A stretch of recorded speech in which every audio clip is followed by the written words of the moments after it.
Welcome back, COD fans. It's week 3, and we're getting closer and closer to Miami for Major II. Two big matches today. First up, it's Atlanta FaZe versus the Minnesota Rockers. Both teams struggling to close out their most recent matches that went to Game 5. Then, defending Major I champions Toronto Ultra look to continue their dominance in the league. We'll see if the Surge can take them down today and turn the tides on their own season. It's all coming up right now on the Call of Duty League.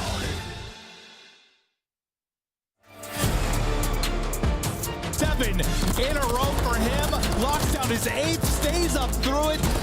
And behind everybody, though, is Dashy. Can he take down 2, maybe 3? He gets them all. It's the best hardpoint team in the game. Think about the pinch. That's a freebie kill for him there. Effectively lining up for him. Goodness, he does incredibly well to get 3. It's a Beezy cannot miss, man. We are in for one hell of a season.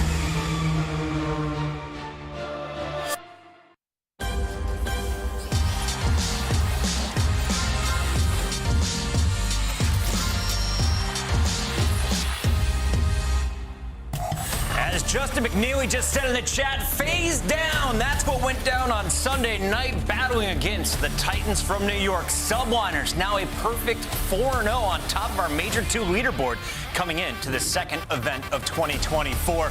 Welcome back, everybody. If you missed last weekend, well, you missed a lot of exciting stuff. We had some reverse sweeps, a lot of Game 5s. Allie, what was your favorite moment? It had to be the series Optic Texas versus Minnesota Rocker. That reverse sweep was insane. Nameless, what are we looking forward to now that we're entering the third week, the middle week of our Major II? I mean, I feel like this is where we learn who's going to be like our dark horse competitors headed into the major. Like, what team will it be? Will it be Legion? Will it be Boston? They both look great. We'll figure out this week. Well, we got to show some love to the team that is on top of the leaderboard, New York. We're outside of Nameless's top 4 to start week 2, but after this Game 5 victory, how high do they jump up your power rankings? They're top 4, potentially top 3. I mean, they're sitting at 4-0. The Search and Destroy looks absolutely unbelievable. Number 1 in that game mode. They're 5-0 in Game 5s. They've been converting all their first bloods. And honestly, like, if you want to learn some S&D, go back and watch this series. They're the 2 best S&D teams we have in the league.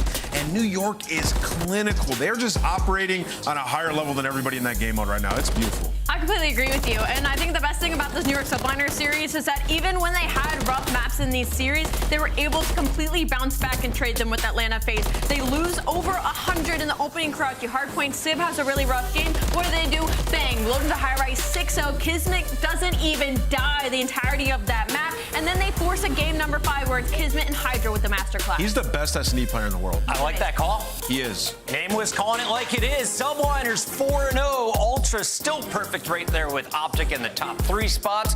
But it's Legion and Boston Breach that are surprise 2-1 after our first 2 weeks of qualifiers. Let's talk about a Vegas Legion squad who for the first time in franchise history started a stage 2-0. They did it with a Game 5 win over Miami, and then they continued it against LAG. Yes, and then unfortunately they had to wake up and play Toronto Ultra and unfortunately lose that 2-0 start to now a 2-1. But for the Vegas Legion, they pulled off this insane reverse sweep against Miami Heretics, and usually they're the ones getting reverse swept on. The reason being is they were able to win a control, and Nero, their main SNG, is starting to find some consistency in respawn. He looks like a completely different player. Let's talk about how good they look, though, versus Toronto, right? Like, they look great in that series. I mean, they lost the first hardpoint by 18, second hardpoint by 3, literally milliseconds away from getting that final kill and controlling that to push it to a Game 5. And who knows what would have happened. But for Vegas Legion, I mean, clearly that roster change bringing in Geo has paid dividends. We've now seen Attach have a takeover series. We've seen Nero consistently performing at a high level. This team has figured out their control, 2-1 in their last 3. That was the game mode of holding them back, and now they're just streaking, man. This is an exciting team. Now, this is an interesting graphic for me because it feels like Vegas is allowing Nero to play his playstyle. On the other side, I look at Snoopy.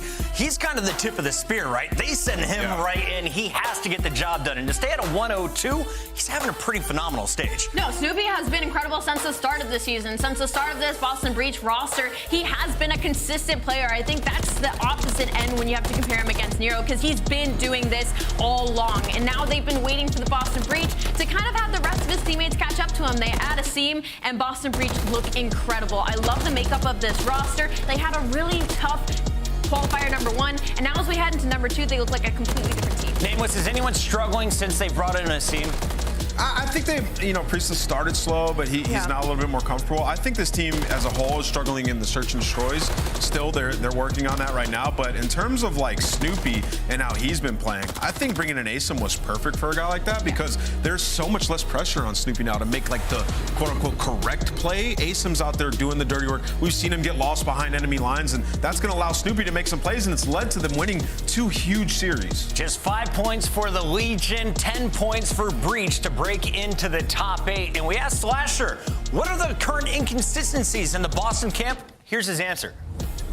I think our biggest struggle has been like in our practice. We're just really inconsistent with doing the things that we talk about on a day-to-day basis, and that's why you kind of see it just when our matches. Like, I think we're the only team to beat Toronto, but then we can also lose to the lower ends. Right. And it's just about sticking to the game plan on game day, like the GP on GD. That's what we got to really focus on doing, because if we can get that consistent game plan down, we're gonna have more consistent results.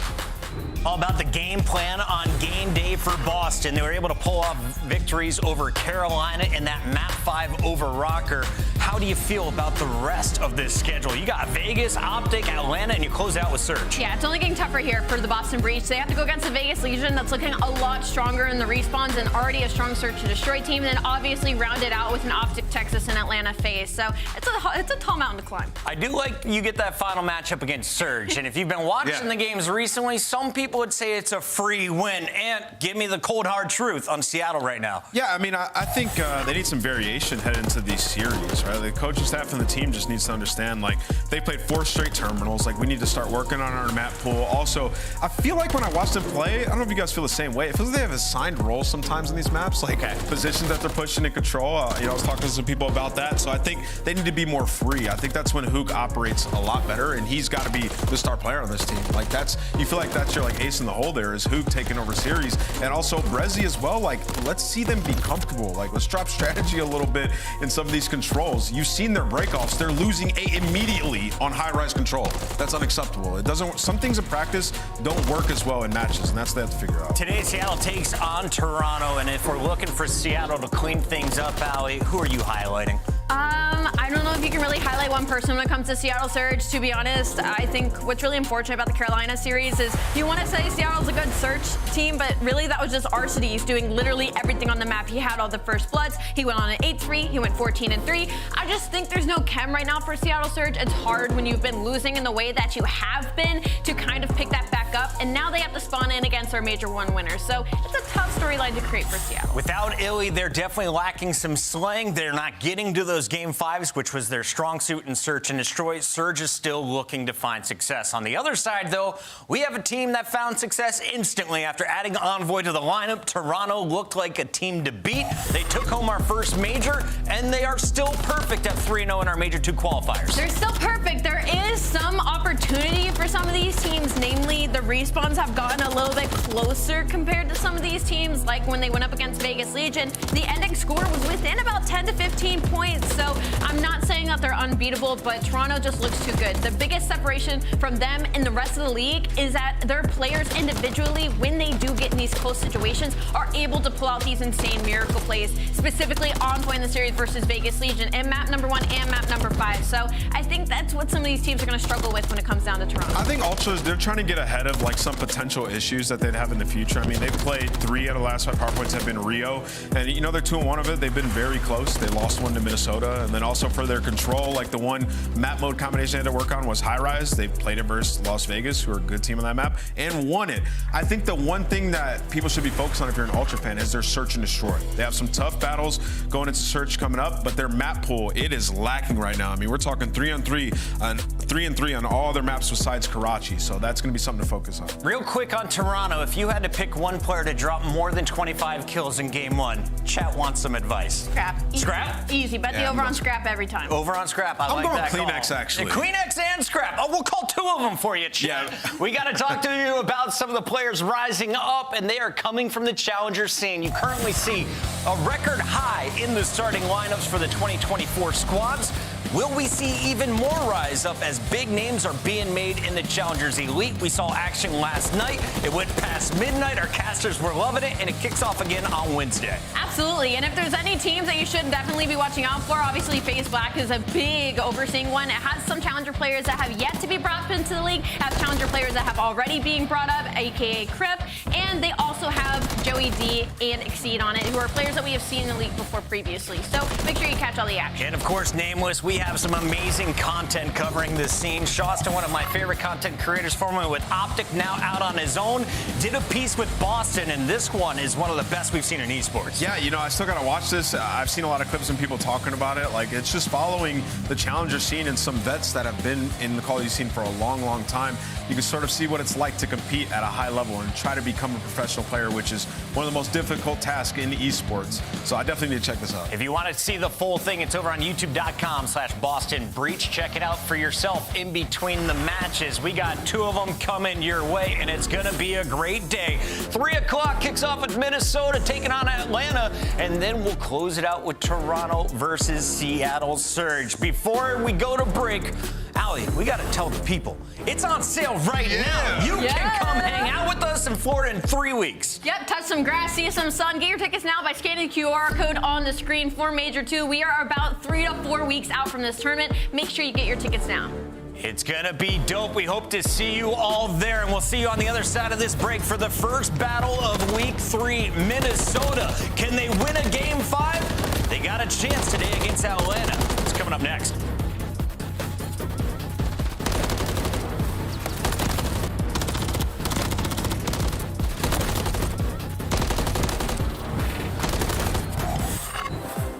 Slice up your competition with the Executive Chef Operator, now available in-game in the Call of Duty store. Upgrade your game with the Scuff, the official controller of the Call of Duty League.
I have a plan.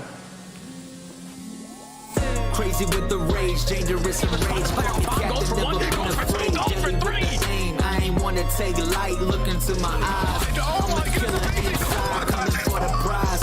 Do you really want these problems? I put you in that coffin. But I'm never Johnson, you quit this ain't stopping. Hungry for the beef, leave you obsolete. See my lines deep, see me in the streets if you want the heat, yeah.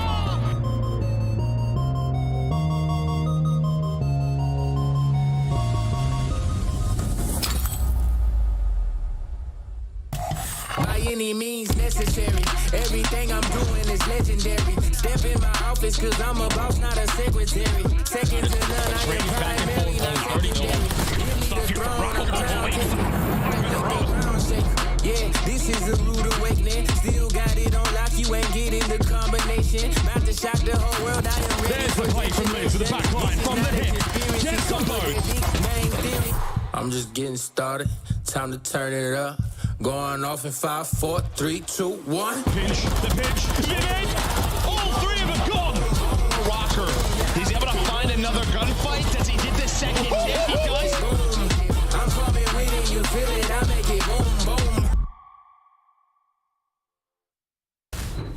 Time for our first match of the day. Welcome back, everybody. Minnesota Rocker taking on Atlanta FaZe. Atlanta just 1-1 after dropping a Game 5 to the New York Subliners, while Minnesota 0-4. They've gone to 4 Game 5s, Allie, but this team cannot seal the deal. Yeah, a lot of Game 5s and a lot of Round 5 controls. They've been finding some struggle closing out some of these series, and a lot of it's off of these engagements. Unfortunately, their rookie, Linz, is leading in all of the KD categories when it comes to the Minnesota Rocker, and unfortunately Big Wake hasn't been able to wake up. He has a .83 right now when it comes to Hardpoint, and although the non-traded kill percentage for Mr. Rocker is there, the kills just aren't. Now, Nameless, sorry, I have to correct this. It's 3 losses, but they were to Ultra, Optic Texas, and Boston Breach. Boston is the surprise for me on that list. Are you worried about Minnesota taking on Atlanta today, or do you think they should be capable of taking Atlanta to a Game 5 just like they did Toronto? I think it should be capable. I mean, I'm worried about any team going up against Atlanta FaZe, to be honest, but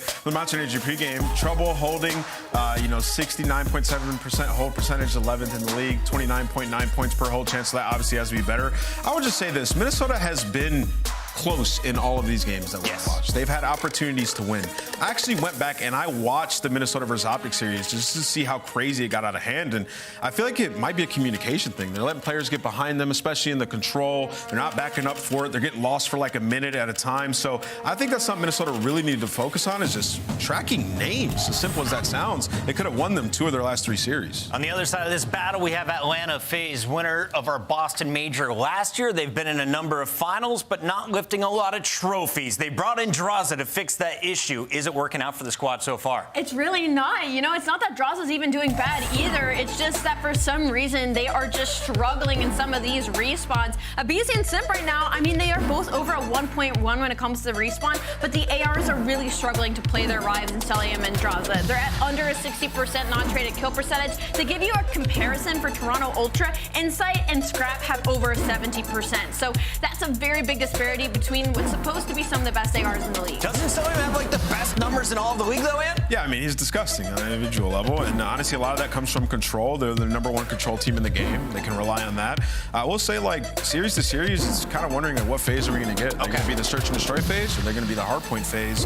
And when you talk about their hardpoint, like, they're just over 500 in that game mode. A lot of really close games. The differential is only a 6, so they're not winning by a ton when they do win their hardpoints. And in search and destroy, you might not realize is they're 1-4 in their last 5. The match is ready, so we got to skip straight to the maps and modes. Allie, break it down for me. What do you see? I mean, to be honest, this is a pretty good map set for Minnesota Rocker. They don't have a deep hardpoint map pool, but they do get the one that they are very good at to open up this series in Rio Hardpoint. I just got to say this.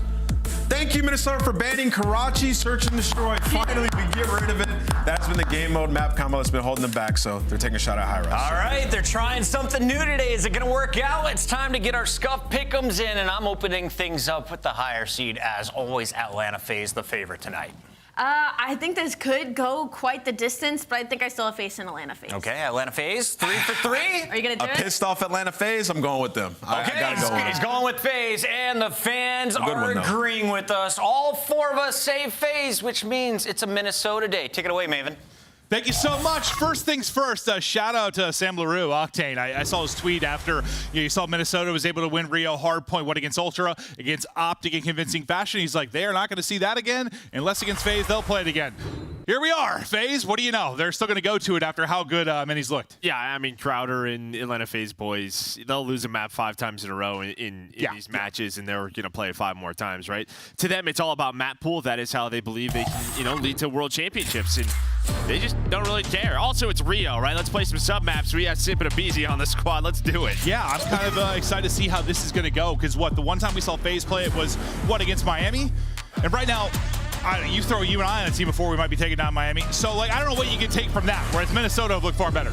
No, they have. Minnesota 2-0. I'm sorry, Miami. I'm sorry. We just saw, right, in the pregame, just how good they have been at this map. They've beaten some good teams. And honestly, surprisingly, it's been all of them. And accuracy, he's put up some insane numbers with an AR. It's not the easiest AR map. Again, a lot about this rival. And, well, there is one of the best rivals in the league and Sip with a double.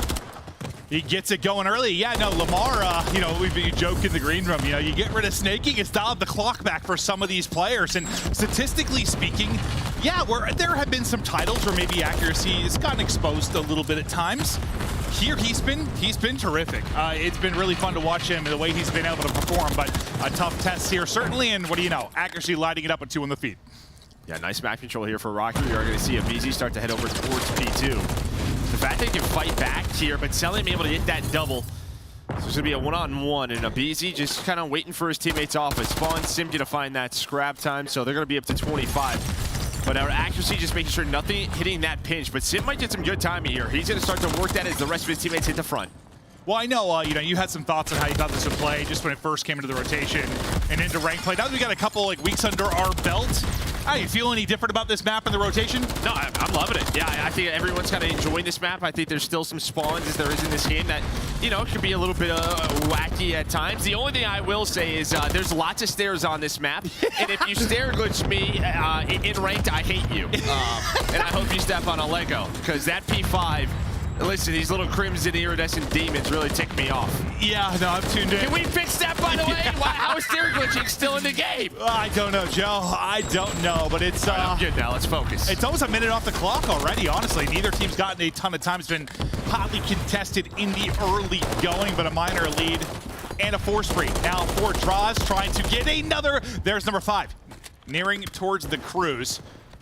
Let's see if he can get a freebie. What kind of timing will he get? To his left, to his right. Tango's all over. Not able to tack on the streak to this. But now let's focus our next hard point.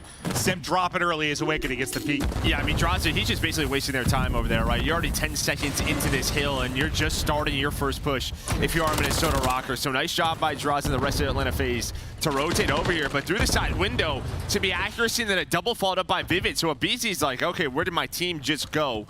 Some splits are going to come in, so you're going to have Draza in the back window one-on-one, and now the other 2 players of FaZe working across the map as they're going to start this push. But nice patience there from FaZe, using their teamwork, using their numbers. Just Linz, the rookie, on the hill, and he's taken down. Yeah, I mean, it's kind of varied year to year, whether FaZe is going to be a break-heavy team, hold heavy, or Hardpoint's been a story in itself. There will be a 30 for 30 down the road on how it's been for them over the last several years, but after getting busted wide open, they're able to break back through. Now they'll enjoy the final moments here, and they've won the rotation over number 1 and 2 in Linz and accuracy, trying to find the openers on the other side. But Abizi finding that first pick, trying to secure some time for Sellium inside the point. Vivid, though, wins a big one-on-one versus Draza, so you're going to have a pitch set up, and look at where Abizi spawns so far away. Great job by Rocker to find that pinch. I mean, they get the opening kills, but then they secure that one-on-one on the flank. Vivid, though, does get taken down, so as soon as I say that, FaZe do the same thing right back to him. As Awakening just trying to stay alive inside a garage. And knowing the type of map this is and what impact player Linz has been, he's 6-11, kind of a slow start, lots of engagements. I mean, he feel pretty good. Probably the fact it's only a 30-point game, not a ton of points on the board yet. Still very much in this R Rocker, but a chance to push this lead open now, get over that 100-point mark and really get cruising for this Atlanta FaZe side. The flurry of kills do go through, and we'll start to focus on the upcoming rotation. Left side spawns coming in for FaZe. And I will say, I mean, 7 and 12, but obviously the last 2 hills, P3 and P4, they haven't had spawns, right? They've lost rotation to Atlanta FaZe, and this could just be a map where... Very hard as a sub player? Yeah, it can be difficult. Some of these positions, you're just going to have to hit some absolute rival beamers, or you're just going to die time and time again and wait for the trades. Now, again, they're very much in this game, but they are getting outslayed, they're getting out-rotated again. Early setup here for Atlanta FaZe. Yeah, I think what I just said, it being a bit negative, slaying a little bit to FaZe, it's fine this early, but it starts to compound. The longer that goes on, the more you might see that advantage start to build as you're outslaying by around 8 to 10, somewhere in that ballpark if you are FaZe, but trying to get the pounce in, it'll be simp. There's a team kill through, so might as well tack one up for him, but the rest of the kills over to Minnesota Rocker. Now, been a rough stretch. See if you can get the rest this time. Look at number 7 on the minimap, starting to push through the backside, look for the pinch. We'll see how his next hard point set up, but we get right over to Simp, who's able to win that fight. Help secure top mid. Yeah, and that's just really it, right? I mean, you have a chance here to kind of chain P5 and P1 together with map control, but they have just lost 6 kills in a row as Atlanta FaZe now with the early setup at P1. So Rocker do a good job going 50-50 there at P5, staying in the game, but they're going to have to do it again, relying on these breaks. And this is just a map where it feels like there's like a mid cutoff to like every lane. Like as subs get better with the timings and stuff, like the playmaking ability here is insane. Well, and a lot of it is sort of trophy timings, right? If you have a trophy or two down on a hill, you're great. If not, coming off a spawn, especially at this P1, is Straza able to connect on a couple stun or innate hits, and you're both toast on the hill. So a lot of it comes down to those field upgrades, but it's just been these trades back and forth, breaking these hills, breaking these setups by both teams. Straza once again nearing streaks, knocked down to 7 HP, working to get back to full. Just able to get there right as the gunfight goes in, so he'll stay up. 17-12, lurking in a corner. There's the Cruz. Last time fell one short. This time Draw's able to do it, and you know, rival in hand right now, obviously, but you kind of heard the devs talking about maybe some struggles for Draws for Cell. Draw's having a map right now, so is Cellular. Yeah, 15-9, yeah. I mean, it's just a surprise when they're putting, especially Cell, isn't putting up insane numbers like we saw versus NYSL. A trade with the Cruz, but it allows them to break this setup, the last time through on this P2. Again, it was Rocker with the spawns, but just not able to find much time. This time with the Cruz, FaZe able to find the opening, relying on another vivid double, maybe to get back into the hill. Yeah, and how good Rocker has been here so far. FaZe have led the way throughout basically the entire game, but it's just been a battle on all these points. There's been multiple breaks, like for either team on a lot of these hard points. So even though it seems like Rocker have been kind of second on rotation so often, they're still only down 50. Like, it's very much they're in striking distance. And I know it can be tough here to get a ton of time, chain together a lot of hard points, but they're in striking distance. Yeah, I think they did a good enough job first set of hills at P3 and P4 to not make this turn to a blowout. But we'll see now with FaZe again, early setup at P3. Can Rocker get a break? Let's go to a listen with Minnesota. He's back left shop. Back shop. You're all the way back shop. Watch out the back of me. Back shop. Outtree. Weaken the back cell. What do you mean? Bridge. I'm reading Bridge. Nice. In the back. They're in the back. Tree. Nice. I said all the back. Red says close hill and one's back. West side. 10, one bullet. He's on one bullet, Jeff. I'm gonna go to we should get Okay, I'm coming to you. One send me beyond. Could be boxes already. Yeah, boxes going back. On you, nice. I sent boxes. Get mile. Get mile. Team shot boxes. Team shot boxes. Alright, pinch. I have boxes, hold pinch. They're gonna pinch, I think. I have it. Yeah, they're starting mid. They're current on mid. The BG was the guy on. They can mitigate angle from sign. Yeah, I have boxes. We're staying out from, I'm pretty sure. Yeah, they're going. Look up to me. He's about to shot me. Look up that door. Watch out sign. Someone turn. I only see one. Cell was sign. I have boxes. Alright, I saw him behind guys. He's gonna try to I have boxes. Alright, I don't have sign yet. One's out. I don't have sign yet. It's over here. No, two. Orange. Skip going down. Orange and red. Nice. Get my oh, watch out. I've already mentioned. I'm shooting over you. Which one? They're throwing tax L. They're doing match tax L. They're all right now. I think especially early in that listen, you hear the intensity coming from Rocker. Now, this is a team that started, 0-4 on Major Qualifier 1. Had to win 3 straight to get to winners. Here, 0-3, maybe a chance to go 0-4. They know they've got to turn it on. They've got to turn it on now. No, 100%. Yeah, I mean, a great hold there. I mean, it's kind of just been back and forth. The last 2 hills finally haven't had that sort of trade with the breaks. It was a good hold at P3 by FaZe and then responded throughout that listen by Rocker here at P4. Now on rotation.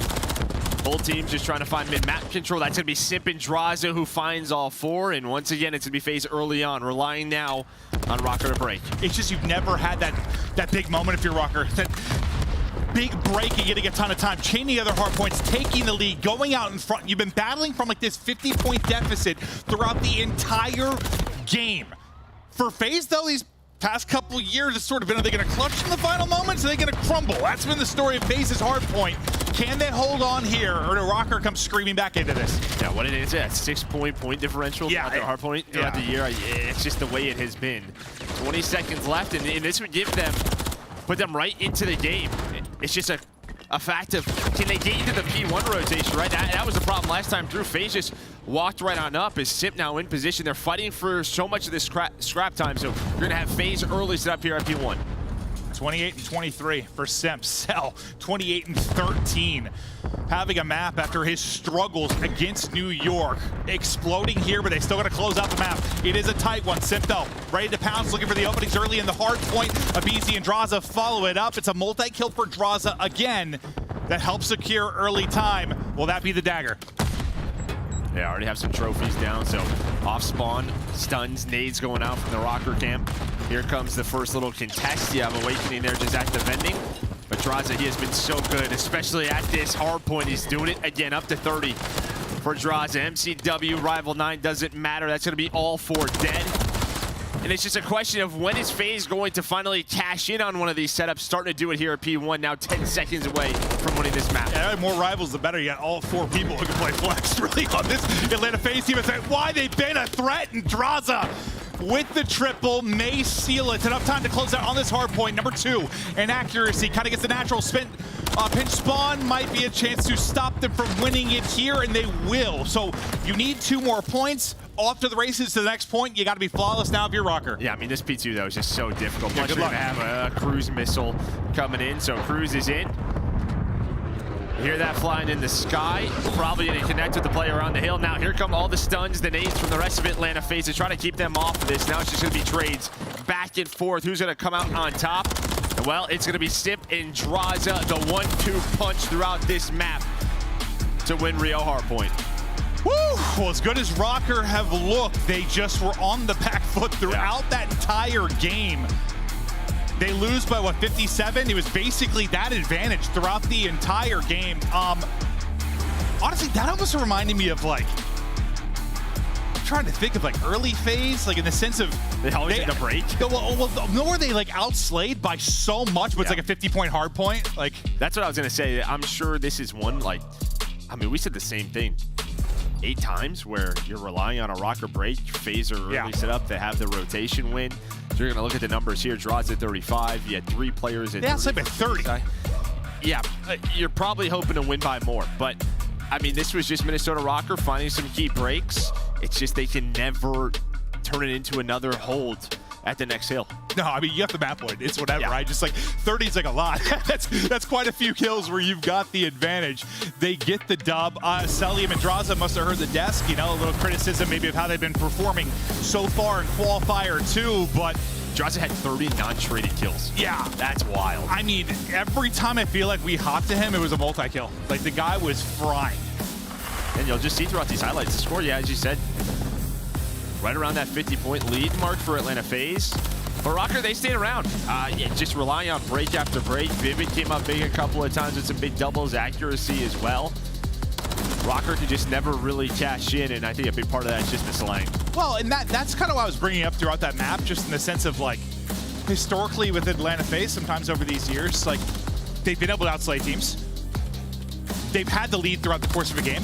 They just haven't been able to put teams away sometimes. When they're, you know, that team's trailing by 50 points, they'll make a late surge, and we've seen them crumble. Here, they do a good job. They close it out. They keep it comfortable. But Rocker, it felt like they always had their chances. They were just like a play away from maybe flipping things. Yeah, I think the key there for FaZe is really towards the end of that game, that P1, right? They don't go for P5 for the last 10 to 15 seconds. Simp rotates up top mid. He finds a double kill. That just alleviates so much pressure on the rotation. You then get Draza off spawn. He's able to pull out the rival. You get some trophies down. You have this setup. Well, I think what's interesting here, too, is, like, you know, a lot of conversation about FaZe's, you know, 50-50 and Hardpoint, the struggles in Search and Destroy, how badly they want to extend their map pool, and, like, how good Rocker have looked with beating Optic and beating Ultra.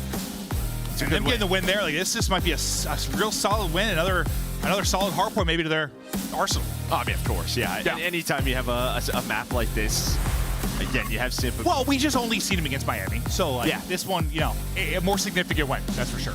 Yeah, you know, Karachi being one of their favorites. Anytime those guys can get mixy, they're going to prefer it. But now we're going to Invasion. They have some stellar records on next 3 of these maps, so we'll see if Rocker, you know, can they learn maybe what New York was able to do last week versus FaZe? Well, for so long, our question marks with FaZe were around the Hardpoint, as I've said 12 times. The Search and Destroy was usually their constant, or their control. But the Search and Destroy, and said they're kind of on a skid right now. 1-4. You know, New York were kind of like their kryptonite away with how well they've been playing. They need a rebound here. We need to see something from them in search. Are you surprised just with that core three still there that they're struggling? No, I mean, listen, like the two losses in New York, who you could probably argue is the best search team right now. Right up there. I just think maybe a little surprised if you look at the final at the major. They lost pretty much all the searches to Ultra. I think they know it's going to always be a focal point for them. I'm sure a big focus, though, has been around the Hardpoint. Again, sometimes you're just going to have those ebbs and flows throughout the year where some things are going to go up, some things are going to go down. I'm sure a match loss like last week will have them locked back in on this search. Yeah, no, I guess I just found it interesting because, you know, we thought one of the most insane things, you know, you and I have been doing this a long time. Their win streak last year in Search and Destroy, which that game search was special. Special is one way to put it. The fact that they won whatever it was, 15 streak, was one of the more insane things I've ever seen in the history of like our esport. It was nuts. I thought they were going to fry in this, but struggle a little. You see the S&D form is disappearing a bit, but you do make a very good point. 2 of those 4 losses come to New York. Well, I mean, yeah, and then the other ones are from the major final, right? Because they only have one other match win versus Miami. So, yeah, you tie in some of that. It's not as bad as it looks, but you look now, what, 6-2 on Invasion Search and Destroy. So it's like the 2 top search teams, New York and Ultra, basically? Yeah. That puts it in context a little bit. You know, sometimes context, that's everything, Joe. Sometimes it's not. Yeah. Into map 2.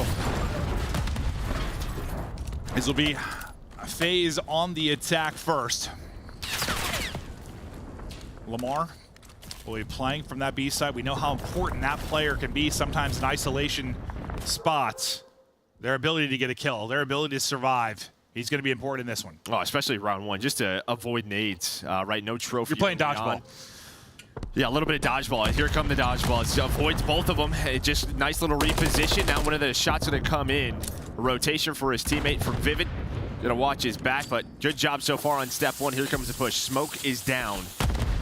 More info for Vivid, but Draza gonna get that first blood. Yeah, and that's a big pick. You get accuracy out of that spot. You open things up a bit. Now the pressure to Vivid. Shouldering is Draza, trying to get eyes on. I think he spots him because you see them go to take this pick. It's Simp that's able to push up and do it. Now a 2-on-1. Awakening takes out Cell. Now we'll try to clutch up against the Tiny Tears. Bomb planted.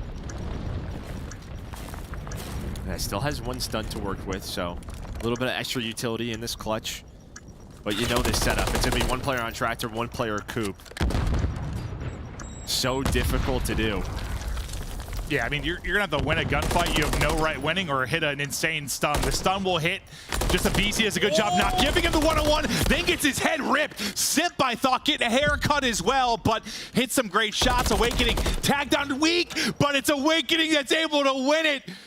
Guns both the Tiny Tears to sleep. Time for the defuse. That is a clutch and a half in round 1. I mean, unbelievable shots from Awakening. What the hell are you doing if you are Simp and a BZ? There is no reason to repeat that.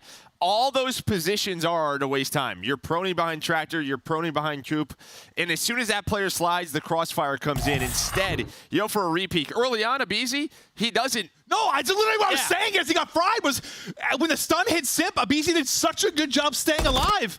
Such a good job not getting caught. And then before I finished the line, his head gets just poached. And then Simp just doesn't play behind the Tractor, right? So he's just sort of trying to play the angle, maybe to catch him off guard, catch him on a slide. But Awakening with a big round in round 1. Yeah, it's like he got tagged a bit, but he fried Awakening. Yeah, just hoping maybe he can get 1 more bullet in, just catch him off guard, but Big Wake not caught off guard. 3-0 start. Big clutch there against the Tiny Tears as they're looking to rebound after the map 1 loss. And FaZe's search and destroy struggles. Well, I mean, that's just one you shouldn't be losing. Those are the fundies right there. Yeah, and you're talking about 2 of the better search players ever. Ever. But all right, into a 3-on-3 now. Is Draza able to take down accuracy? Linz now knows maybe someone's going to start to take some position over towards DVD. That's going to be Simp. So nice recovery so far from FaZe. 3-on-2 now. But as long as Giga Wake's alive, maybe they got a shot. Well, it's all down to Wake again, not going anywhere. Draza closes it out for FaZe. That'll tie us up at 1-1. Draza off a fantastic map number 1. Megan's plays here. Yeah, I mean, they get first blood, right? They're in a 3-on-4 in that round, and they kind of know they have to find an opening, get active. They do it up to B Street, able to equal out those numbers, and yeah, kind of just, they have all the reads on the map. So they're going to tie things up 1-1, and yeah, you kind of said, I mean, Draza gets the first blood in round 1, kind of starts that domino effect, opens up the bomb site over towards B, and 3 in that round. He'll carry the 3 streak in. We'll see if he can get a little closer to a cruise, but the first blood king in a Beezy. And nothing for him yet at 0-2. We'll see if he can make an impact here early, but he's got bomb in hand, lurking for now. Yeah, you got 2 players just kind of hanging out, and Lin's and Awakening, they're just kind of there for a trade. Maybe if there's a double slide, or honestly just to make sure they at least find 1 kill. And well, it might be Mr. Abizi. Checking all the corners, all the spots. Does a stun connect? It does. And of course, Cell has the wall bangs, but is he ready for 2 of them? He is, but Linz hits the shots. I'm thinking Abizi maybe gets 1 as he slides through, but he's not able to get any. You're trying to clutch it if you're Cell. But due to Sim's kill, you get down to a 2 versus 2, and Draza's got position on 1. Accuracy and Vivid. Up against Draza and Simp now. Remember, Draza took a 3 streak into this one. We'll see if he can add on to that, but just over 20 seconds to go, and the pressure on FaZe to get this bomb planted. They're able to do that. Can't get away, though. Simple drop. Draza now for the clutch. Could be his 5th and 6th kills already in this through 3 rounds if he's able to close it out. Vivid's holding it, though, and Vivid's got the gunny. Rocker able to take it. Yeah, it's just a nice read there from Rocker, right? Vivid just locking down that mid-tank. Knows that's a big area where players try to go to clutch that on up. He had accuracy just watching the back door, just taking their time. They didn't want to hop on the defuse right away just to not give him a one-on-one. Wanted the crossfire to come in, but just holding this, trusting in one another. And they know he's got to peek at some point. Able to catch him. Yeah, and so far, these little skirmishes, what? It's like a 1v2 you get for Awakening. You win the 2v2 there. You're coming out on top if you're Rocker. Hopefully we got plenty more of those as this continues on. And again, Cell hits that stun. You see him just start to wall bang. They're thinking it's 1. They're like, there's no way there's 2 players back here. And well, it is. It's 2 players, and that changes the round. Yeah, it's the fact you get some damage in first for yourself, but then BC can't get anything. It slides in between both awkwardly and drops. Slide this guy. This guy's gonna try to run away, but well, not the case. Instead, 2 people wait to greet him. And Cell's out of bullets because he was trying to wall bang. True. No, it was just like, it's kind of unfortunate to watch it develop. They completely caught off guard, but nice trade there if you're a Lens. Look at this, though. This bomb's open. This bomb is wide open. Vivid's got to go, though. He's trying to just play his life, and they just hunt him down. That looked insane on the mini-map. Yeah, as soon as Lens gets that kill on Simp, you saw it. He just starts to work the tank. They just have an idea. Watching VODs, B-bomb wide open, but Vivid does get caught, so numbers advantage. But are you going to expect the Lens here in this spot? Well, now they are. Sure are. What? I mean, I don't know why he peeks at me. He just sits in that window, watches back street. Instead, he gets caught. Can you go big if you're Wake? Not going to happen. When it's been a 3-on-2, FaZe has been able to get both their round victories. They do it again here. They'll tie us up at 2-2. And yeah, they had to track across the map because they chased Vivid to the opposite ends of the earth. Like, don't let this guy get away. If he did, I mean, if he got away and they had to spend a little more time on him, yeah.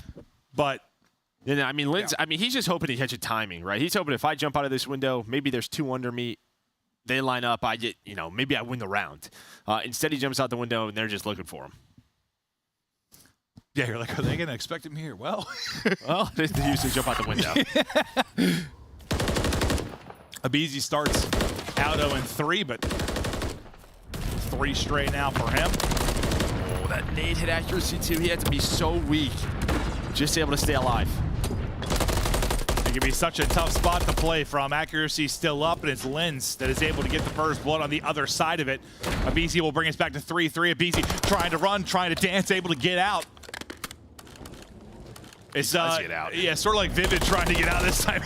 It's a one-on-one. Abizi better chances. He's able to strap on the Pumas and get loose. Now you got a 3-on-1 on the other side. We talk about this position. He's got the trophy down. Accuracy. How long can he play his life? Not going to be long at all. Abizi with the first 2 in the round. Now on Lens and Vivid. Yeah, it's a tough spot. Obviously, you have the trophy down, but you're hoping maybe he finds one to turn this into a 2-on-2. Now going to be that much more difficult for Minnesota Rocker, Linz, and Vivid to clutch this 2-on-3. They've had some clutch rounds so far throughout this map. Abizi, 3 in the round. As FaZe will now take the advantage. And sometimes you're going to have help from that spot. Sometimes you're not. I mean, fact is, if they're going to kill him for, I don't want to say for free. By for free, I mean not losing a player. Probably going to win a good amount of those rounds. Yeah, but I think the key is not only Abizi finding the trades when Rocker get aggressive, but also running away. True. Simply just playing his life, and now Abizi has a cruise. So he starts 0-3, now up to 6-3. That happened quick, huh? Still a tight one, though. Just one up is FaZe. We'll see when that streak is thrown to the fray, but they are falling apart. Linz, wait. With kills early. Wallbang's coming through. 38 HP for Abizi. He's dodging everything he can. He's able to at least get one. Can he bring them back in the 2 versus 4 as he's on 7 in a row? Abizi and Cell will look to clutch up in the 2-on-3. Rocker need to close this one out and slow this man down. Listen, sometimes you just got to try different strats. Okay. As Abizi, yeah, he's up to 8. Catches the timing. The plan there was smoke middle and run 4 through B-Dom. Might as well try it. Looked a little scary as they got put into a 4-on-2 quickly, but now into a 2-on-2. Yeah, BZ's POV was literally like, it felt like he was in war. Like there was bullets coming through everywhere. He's getting hit, dodging through walls. And now somehow they're in a 2 versus 2. Bomb planted now, though, for Rocker. Can Abizi get an ace? Can he go on 9 straight, 10 straight, whatever the hell it's going to be? Or an accuracy and awakening, stop the bleeding now. An accuracy's got to get here. He's got to get here quickly. There's it might another just one. be a little bit too There's late. another. It's so split. As you said, that's 9 in a row looking for the ace in the round. 10 spree and an ace. Too easy for Mr. Abizi. That is disgusting and also can't happen. A 4-on-2 clutch. And even right there in the 2-on-2, you're just so split. Again, you have a player all the way back Palace. I think he's almost like top American his accuracy, just trying to find some info. And instead, look, they just run at him. As you're going to see Abizi find all of these kills in the round. But look at number 2 on the minimap. Accuracy just gets there. Then Abizi able to catch him. Maybe a little pissed off after that round number 1 throw. He's on 10 in a row. I mean, there was not even a trade opportunity. They weren't even one-on-one gunfight. 2v6 shooting in the back. That was just too clean of an ace, like in a lot of ways, but unbelievable. 10 in a row. Not often you're going to see that in Search and Destroy. One of the best to ever do it. On a heater right now as FaZe go up 2 rounds. And despite that spree, Rocker's still very much in this game. And maybe this is something that Nameless was talking about with Rocker, just the comms, right? Just where do we want to go? How do we want to play these certain situations? And you just have to be there for trades in a 4-on-2. Yeah, it was a weird one. I think they've had a lot of just like trolly kind of games and rounds lately. Like just ones where they shouldn't have lost and have found a way to lose. Like they're beating themselves sometimes. They are. A lot. Some of these series, they've lost 3 game 5s in a row. It's just been, whew, they're so close to being such a good team. Just these little moments as we're now up to 11. As that hits, streak still showing 10, but it's 11. It's 11. Bomb planted now. A lot of the pressure through the flank. DVD and Draza, he's going to read the first one. So 4-on-2 here for accuracy and Vivid. Slides out. I don't think you ever saw him. His accuracy just starts frying the movement king Lamar. Hold on, he's on this. He's on this. Did they not see him cross? Did he get it? Did he get it? I think he got it. Oh my goodness, accuracy. And with another one. How many moments is this guy going to have in Search? Bro, his first kill looked like a joke from Abizi's POV. He just slid right under him, gets the first, finds his second, hops bomb, add another clutch to a career of clutches there for Lamar. And Just talking about some of these rounds that they're losing, they're beating themselves. Same thing here for FaZe. That's true. Does anyone want to win this map? That's fair. That is fair. That one in round 1, like, yeah, what are we doing? Lin's reach Allen, not the guy to reach out right now. 12-4 now for Abizi as he gets another first blood. Celian, then from the opposite straight, he finds his kill. 4-on-2 early for FaZe. And well, one thing I'll say for FaZe, 2 rounds you're probably pissed about. Next round, you have to hammer him. Yeah, and then Abizi's just doing his thing again. I mean, maybe if Abizi has a rival in that spot, Linz is able to win the gunfight, but he's got an MCW. Now you're just getting picked apart. I just want this to go round 11 now, see if Abizi can get 20. Like, maybe 25. Dude, he is on a game right now. FaZe, 5th round up. Looking for one more to go up 2-0 in this one. It has been a interesting one, full of moments. And by moments, I mean some beautiful moments, some ugly moments, lots of moments.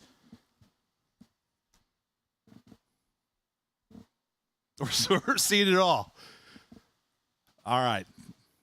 Can they close it out here? 13 on the board for Abizi. Simp behind him with 8. I mean, if you looked at like the stat lines, probably like his map was over already. Like map 1? Yeah. Like, you think his map's done.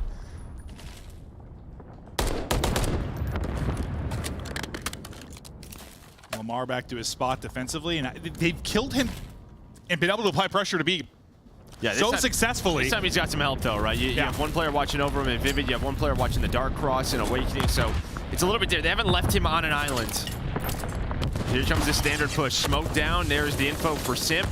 There we go. Accuracy's going to get the kill, and the nades helped him out there from Vivid. You needed to finally get a stop here on B, and it looks like, listen, it looks like it's done, but this map too, I don't know. Abizi's dead, so it's looking, should be done. It should be, but we'll see if they can close it out.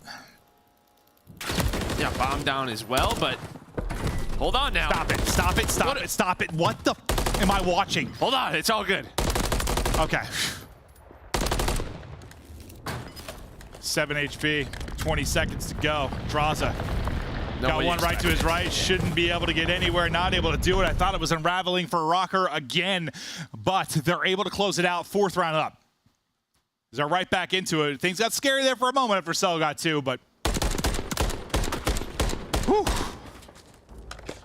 Yeah, it's just kind of what I mean, kind of those little moments that then can lead to disaster. It almost happens again, but you had some things that were on your side. Bomb was down, the time was on your side. Players were in positions. But now Rocker will have to win an offense. Yeah, honestly. Thank God there wasn't a lot of time left. Who the hell knows? Oh, the pre-fires going down. Rocker trying to get this to a final round. Abizi, can he get another first blood? He's the one waiting outside the door. Got an MCW, this is tough. Stun will hit. Pressure to Abizi, nade out. Tags in, backs him up, but not able to get that opening kill. Working up on the B side of it is accuracy. Yeah, they've given this up again, right? They're just going to play the retake if they have to. They have double stacked mid-tank. Accuracy has to be calling this. There might be nobody B again. This might be on Vivid then, like what timing he can get once they rotate over. Yeah, does he not get caught? Or does he get, okay, he gets one. Yeah, gets one, bomb will be planted. Also, that might be best case for FaZe. The fact they dealt with him and didn't have to rotate off and he's still lurking. Now you try to do this in a 3 versus 3. Can Rocker hold and go the distance to around 11? Or does Simp, Draza, and Cell manage to get the retake here? They've been playing for the retake. They go to do it again. Lin's spot gone. Able to get picked from Cell. Now down to a 3v2. All the pressure to Awakening and accuracy. 25 to go. Trying to hold. Here come the troops from FaZe. Damage into multiple, but not yet to get a kill yet. Just the dance back and forth. Time dwindling though. Down to 15. One more will drop. The kills come through. They're able to clutch up and play the retake. FaZe take it 6-4. Outclass them towards that B site. And really on offense and defense, whether it's the retake, whether it's the opening kills. And again, Linz is so far from his teammates. We're just, our setup, we're not in a position to help each other, right? So he's got to get one. Instead, he gets antsy, he gets impatient, pops up, dead. I think if he just lays there, he might at least find one kill. Instead, he dies for free, and that just, some of those rounds I think Rocker's going to go back and look at and be like, we just got to be closer. Our teamwork's got to be better in these trades. Same thing to FaZe. Yes. Honestly, like, listen, that was a sloppy one at times, but also a thing of beauty as you watch the BZ get in his bag. I mean, feels like it's been a while since he's just had one of those takeover search and destroy maps where he just is a god on the map, and he had a stretch there. I think pushes the streak to 11 if you count the cruise. It was pretty unbelievable, but even at 13-6, it's Cell that leads the way in the damage, but a lot of times your AR is getting shots at range. Yeah, he's just the guy back Palace wall. Yeah. H3 just shooting at everybody, but that's what I was say, that's insane. But yeah, unreal stuff from Abizi. Definitely some things to work on, I think, here for both teams. No, 100%, because throughout both maps. I don't think you can rely on a map like that for Abizi all the time. Like, that's just not realistic. He kind of bails you out from some mistakes.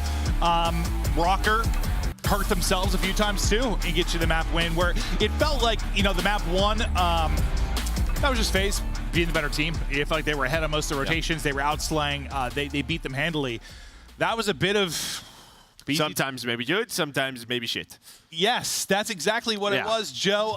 As the players think it over, as Abizi takes some deep breaths after a Hercules like a map 2, we get ready for the map 3. Can FaZe close it out in 3-0 fashion, or the Rocker have what it takes to push it to a 4th map 5 in a row? They've been able to go the distance. Can they do it again here? Control up after the break.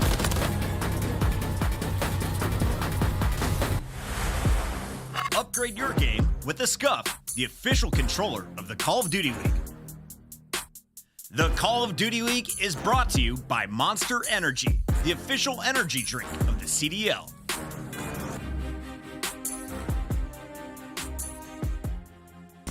Wins the first gunfight, wins the second gunfight, stops the zone from getting captured. Right now, attach Eric Boom. He's got a lot of these moments in his career. Why don't we tack on another one? The new guy? I've been doing this my whole life. Win behind everybody, though, is Dashy. Can you take down 2? Maybe 3. He gets them all as they line up for Dashy. Symphony of a break. Hydra holds on, and my goodness, he does incredibly well to get 3. Abizi, though, doubles down, and that's enough to lock things up. Might be the turning point of the game, and Atlanta FaZe starting to chain a couple hills together. Abizi, it's your turn to start turning up. He already finds himself in a 5 streak. Nero is pinching, and he's gonna find 2. This might be a very clean round here for Vegas Legion. Here's everybody. Is this round nearly done? Nero is all across the map. 7 in a row for him. Locks down his 8th, stays up through it. Through shots, he plays that really well over towards the back of Dyna. And now Pride can get himself in a position where he can cause absolute havoc. That free first kill. Shots on the flank. Might have the timing perfect. Wins the first gunfight, wins the second gunfight, stops the zone from getting captured in a highlight reel play. It's a 3v3. Gotta go. You gotta go if you're Rocky. You're locking it down. If you're Optic, Texas, making 1 kill from Chelsea. Linz, can he find the clean up here? It's Dashy to find 1 more. Can they lock it in time? It's a 3 versus 12 in the end from Optic.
Well, hello there, and welcome back. We ready to continue on now with our match. FaZe a map away from closing this out. Very strong control team in control. But let's talk the future a little bit. It's Major II Qualifiers. Jova coming up. We're going to Miami Major II Tournament. Get your tickets now. Presented by Gamer G. Let's go. It's spring break time, right? Why not? Spend some time there at the beach, watching some Call of Duty. Tickets are on sale now, so let's do that thing. Scan the QR code. I'll see you there. Maven's going to be there in a Speedo. I get arrested. I think I'm too old to go to spring breaks now, right? No. No? You can be that one guy there that like everyone's like, why is he here? He's our favorite uncle or whatever. I don't know. And why is he in a Speedo? Yeah, he's European. Look at that. He's European. Yeah, all right, okay. What am I, great accent. What am I, Borat? Very nice. Map 3 now. FaZe, try to seal it here. Respect our time. Have a fast one. Final Fantasy VII Rebirth came out yesterday. I'm playing all night. We'll see you tomorrow. I'm a dork. Yeah, you are. Here we go. I'm down for a Game 5. Let's do it. No, honestly, I'd love it. I mean, both these teams are coming off of Game 5 losses. Feels like you had to get one of those, though, early if you were a rocker, but never count them out. They will go the distance, but you get over to A quickly. You win the trades. You're able to stop the clock for now, at least. And now, both sides kind of make a decision how they want to play this. Well, yeah, I mean, if you're FaZe, right, you're spawning so far away, you're just hoping to watch the cross there to help out BZ, but the nade does connect, right? That's the problem with that early push. No trophies down over at A. You're hoping to catch them off guard. But Rocker do a good job. They don't even give up a tick. Now you're going to have a player on that, and FaZe has to go over to B. Kind of works both ways, right? Like, you get picked by nades, or you can just clear them out of the point pretty 100%. easily with nades, as you saw happen to a BZ. Yeah, and that's just all on Linz, right? Because he hits 2 watching the cross front cafe. If you're able to get a second player on that A point, could look a lot differently, but doesn't happen. True. Still 52 to work with. Pushing forward is Draza through fire and flame. He's trying to stay up as things are exploding all around him, but he will drop and the clock continues to dwindle. Not a lot of success yet for FaZe, but still a massive presence here over towards B. Looks like they're winning this efficiently enough that should be able to get some good progress done here on B. Now working all the way aggressively towards the FaZe spawn, that number 4. That'll be Vivid, thinking about the next point. Yeah, I think Linz and Awakening were starting to transition over to B just because Accuracy was still alive, right? They're hoping Accuracy finds a kill, then they can maybe retake this. But what happens is through DVD and Cafe goes up BZ, so he's on A, but he's got a 1-on-2 to work with, so they do at least get a tick though, so they never decapped all of that towards A point. So BZ's just like, I'm gonna just hop on this and at least get 1. Yeah. I mean, you might not see it again. At least you get a point of progress, which could set up for a round 5 defense, which on Invasion is what you're playing for sometimes, honestly. But now, you got a chance to pounce if you're FaZe. Playing deep will be Accuracy, trying to deal with 1 or 2, but Celium able to get that opening kill. Wake is traded. I thought for a second he almost drops 2, and that'll halt the push, but the fact that you're able to win that one, if you're a BZ, you're now onto it. You find Linz for free. You get 1 player onto it. The cutoff man will be a BZ looking to get kills. He's going to have more to deal with here. Trying to find the next up, and he finds him. Dear God, the bunny hop around the edge. Celium still sitting. Second point of progress done. Again, props to Accuracy for at least finding 1 kill. If you have a second player on this, it's done. Because Vivid was literally in the FaZe spawn.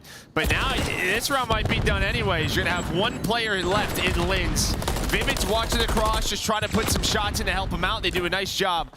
The nades and stuns are here now, and Rocker, they've survived for now, but you only have 6 lives left. You have to slow this round down if you are Rocker. Well, you've just had a presence on the actual point so often if you're FaZe that this round feels like so long, right? Like a lot of times it doesn't come down to lives on Invasion, but here, that may very well be the case.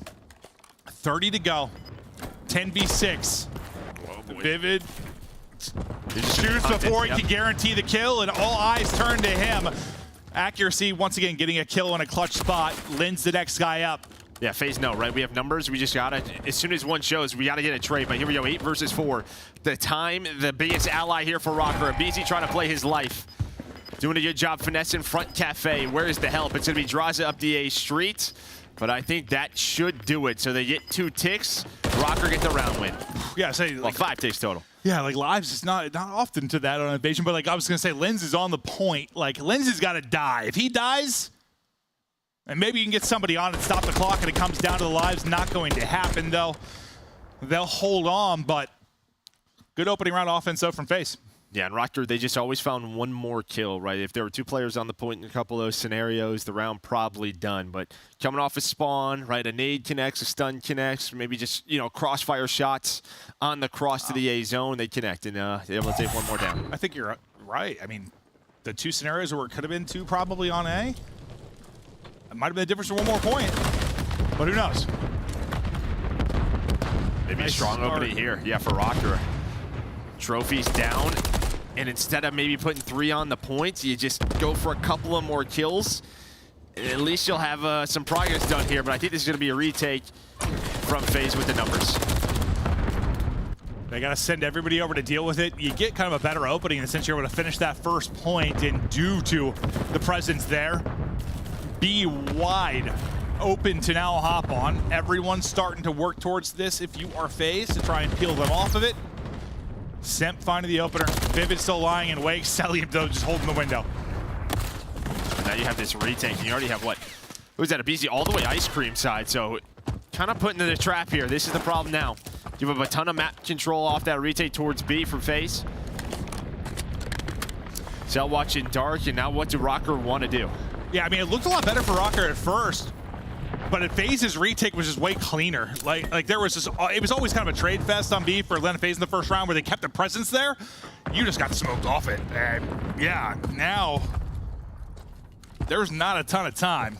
So now you can see 5 and 7. They're trying to find Vivid. They know through their comms there's 1 player left somewhere, and that's going to be number 4. So you see the couple of players kind of just looking around, checking corners, and that's going to be Simp to find him and track him down. Yeah, I think if you're a Rocker, you're kind of thinking how this play goes down. We maybe decide what point we're going to end up actually hitting. But to B, they start to go. They're able to clear them off the point. And due to the fact you had to deal with 2 players kind of on the A side of the map, you win it on the other end. You try to make progress here at B. 23 left on the clock. Second bit of progress left. And FaZe clearly trying to go for this as they're setting up the pinch again. Yeah, they're just thinking that just due to the time, right? Yep, we could go for this. There's only 2 players on it. Now there's only 1 player on it. Simp working the pinch, at least finds 1 more, but Vivid in accuracy, standing strong for now. Stay down, Vivid. Oh, the slide was coming through from Draza, but there is the capture, the time extension, and Draza just gonna get out with his life. It's a battle of attrition, though. I mean, you got 13 lives, though. That's all you got if you're Rocker. Not that you got much time to work with either, though. You got a minute here to try and push, but your numbers, they are thinning out. Draza in a BC, responsible for taking out 3. 10 lives left for Rocker. BZ makes sure it's 9. He's 14 and 8. He's had a terrific series. No, he really has. Draws as well in the respawns. But I think if you're Rocker, like, best case scenario, you at least have that tick. So what, it's 4 to 5. They just had to make sure they had B done. They're able to do that. So it's like a small little victory throughout this round. See if they can get anything more done towards A. 100%. Like, as much as it feels like FaZe are more of a threat on offense, like, it's the difference of a tick. Like, it's really not that big of a difference in the grand scheme of things. That's mostly because, yeah, the lives. They're kind of getting smoked on it in both of them, but they just are able to inch away with it in the first round. Now you're just running out. 1 life remaining, 10 seconds to go. And that, what, is that just really that first retake over towards B for FaZe? Yeah, that everything? That gives them map control, right? They have a player B tank, you have a player B dom, middle tank, and Rocker are like, where do we want to go with this push? They at least got Vivid out. I think you're right. If it's a 4 dead, they may not get B. But instead, he had a couple players towards A. That forced FaZe to put some presence on that side of the map cafe, which gave them like a 3v2 on the B street. Yeah, but it's like, yeah, 4 lives. They're not all the same. Like, 4 lives there was a minute off the clock, basically, for Rocker. It was unfortunate, but it's still. His lopsided is like the rounds have kind of felt just from a slaying standpoint. It's a difference of a tick. That's been this series. Yeah, no. It really, really has. A little more standard setup here for FaZe. Kind of 2 up the gut, 2 towards the B point. Celium battling flies and bees or something, and he gets put in a dumpster.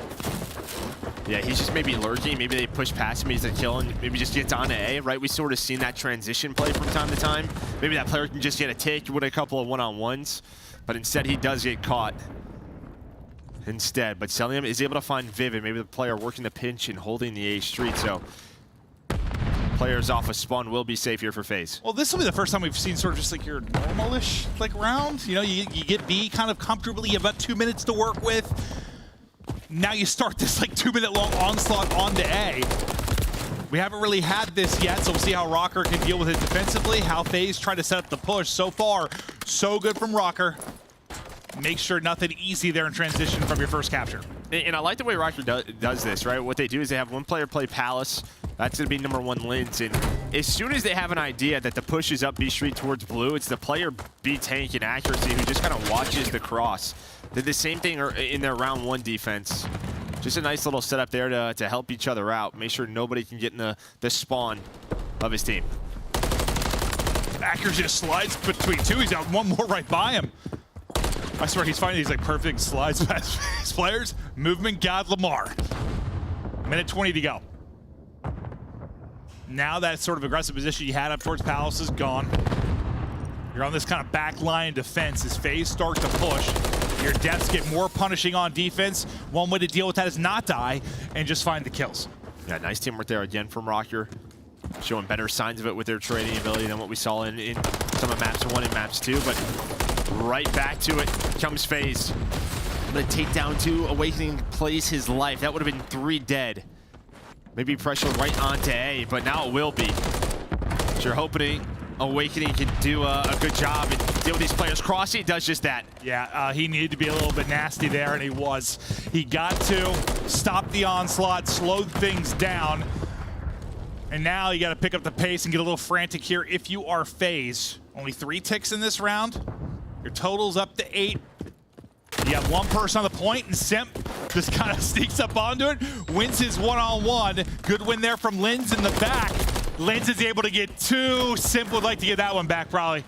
Yeah, I think the stun hits, you know, you're just kind of hip firing the MCW, playing a bit of an off angle, but Linz has the Renetti out, able to connect. And that was just all due to Celium played his life inside of Laundry, so no one watched the cross to A. Simp sees nobody on the A point. He's like, I'm just going to go for it. Almost makes the play, but the key here, you've only given up 3 ticks in the round, so chance maybe to get in the lead on this next offense when it comes to the objective. Yeah, that was sort of more your like invasion-esque round. Like, you beat pretty comfortably. Never too much of a threat towards A. You get on it for a moment, but not much. And that's where, you know, you guys were kind of talking, thinking it's probably like a comms issue. I think Ant was saying for Minnesota. And you sort of highlight there. I mean, it seems to be on point there, which Control is one of the tougher modes to do it. Like, you really got to keep track of people. They do a splendid job there. Now, what? You have 8 points. So you need to get, what, 5 here to take the lead? Yep. Yeah, because if they tie, I mean, that's just down to the slaying, right? It's got to be FaZe, I think, yeah. That's going to be tough, but they're going to go right back to A. The break-off was good in their first attack. It's just numbers kind of dwindled, and so far, so good. You're going to put 2 players on this early. Accuracy with another clutch kill. Draws it, though. Gets one back and slides on across. There's a rival here, though, and Linz and Vivid doing it. Linz able to take a headshot. Second progress is done. You do some damage here early if you're a Rocker. Now you're in a great position to get those 5 ticks. Getting 2 here is huge. Yeah, I was going to say, Vivid had a one-on-one versus Celium in the back. If he wins that, I think A is done. Instead, FaZe able to retake it, but as you said, 2 ticks already done here. So FaZe, we might see them get aggressive up towards B and not let them get this. Yeah, I mean, that was a chance, of course, to win the round and win the map if you are Rocker, but hopefully you've done enough maybe to guarantee yourself a defense. But they're thinking, screw us, go and get our 3 ticks at B. We're going for the jugular. They want to just try and get A done. FaZe so far have dealt with it. They do a great job this time around. 7 of BC basically take out everyone. Now off to the races over towards B.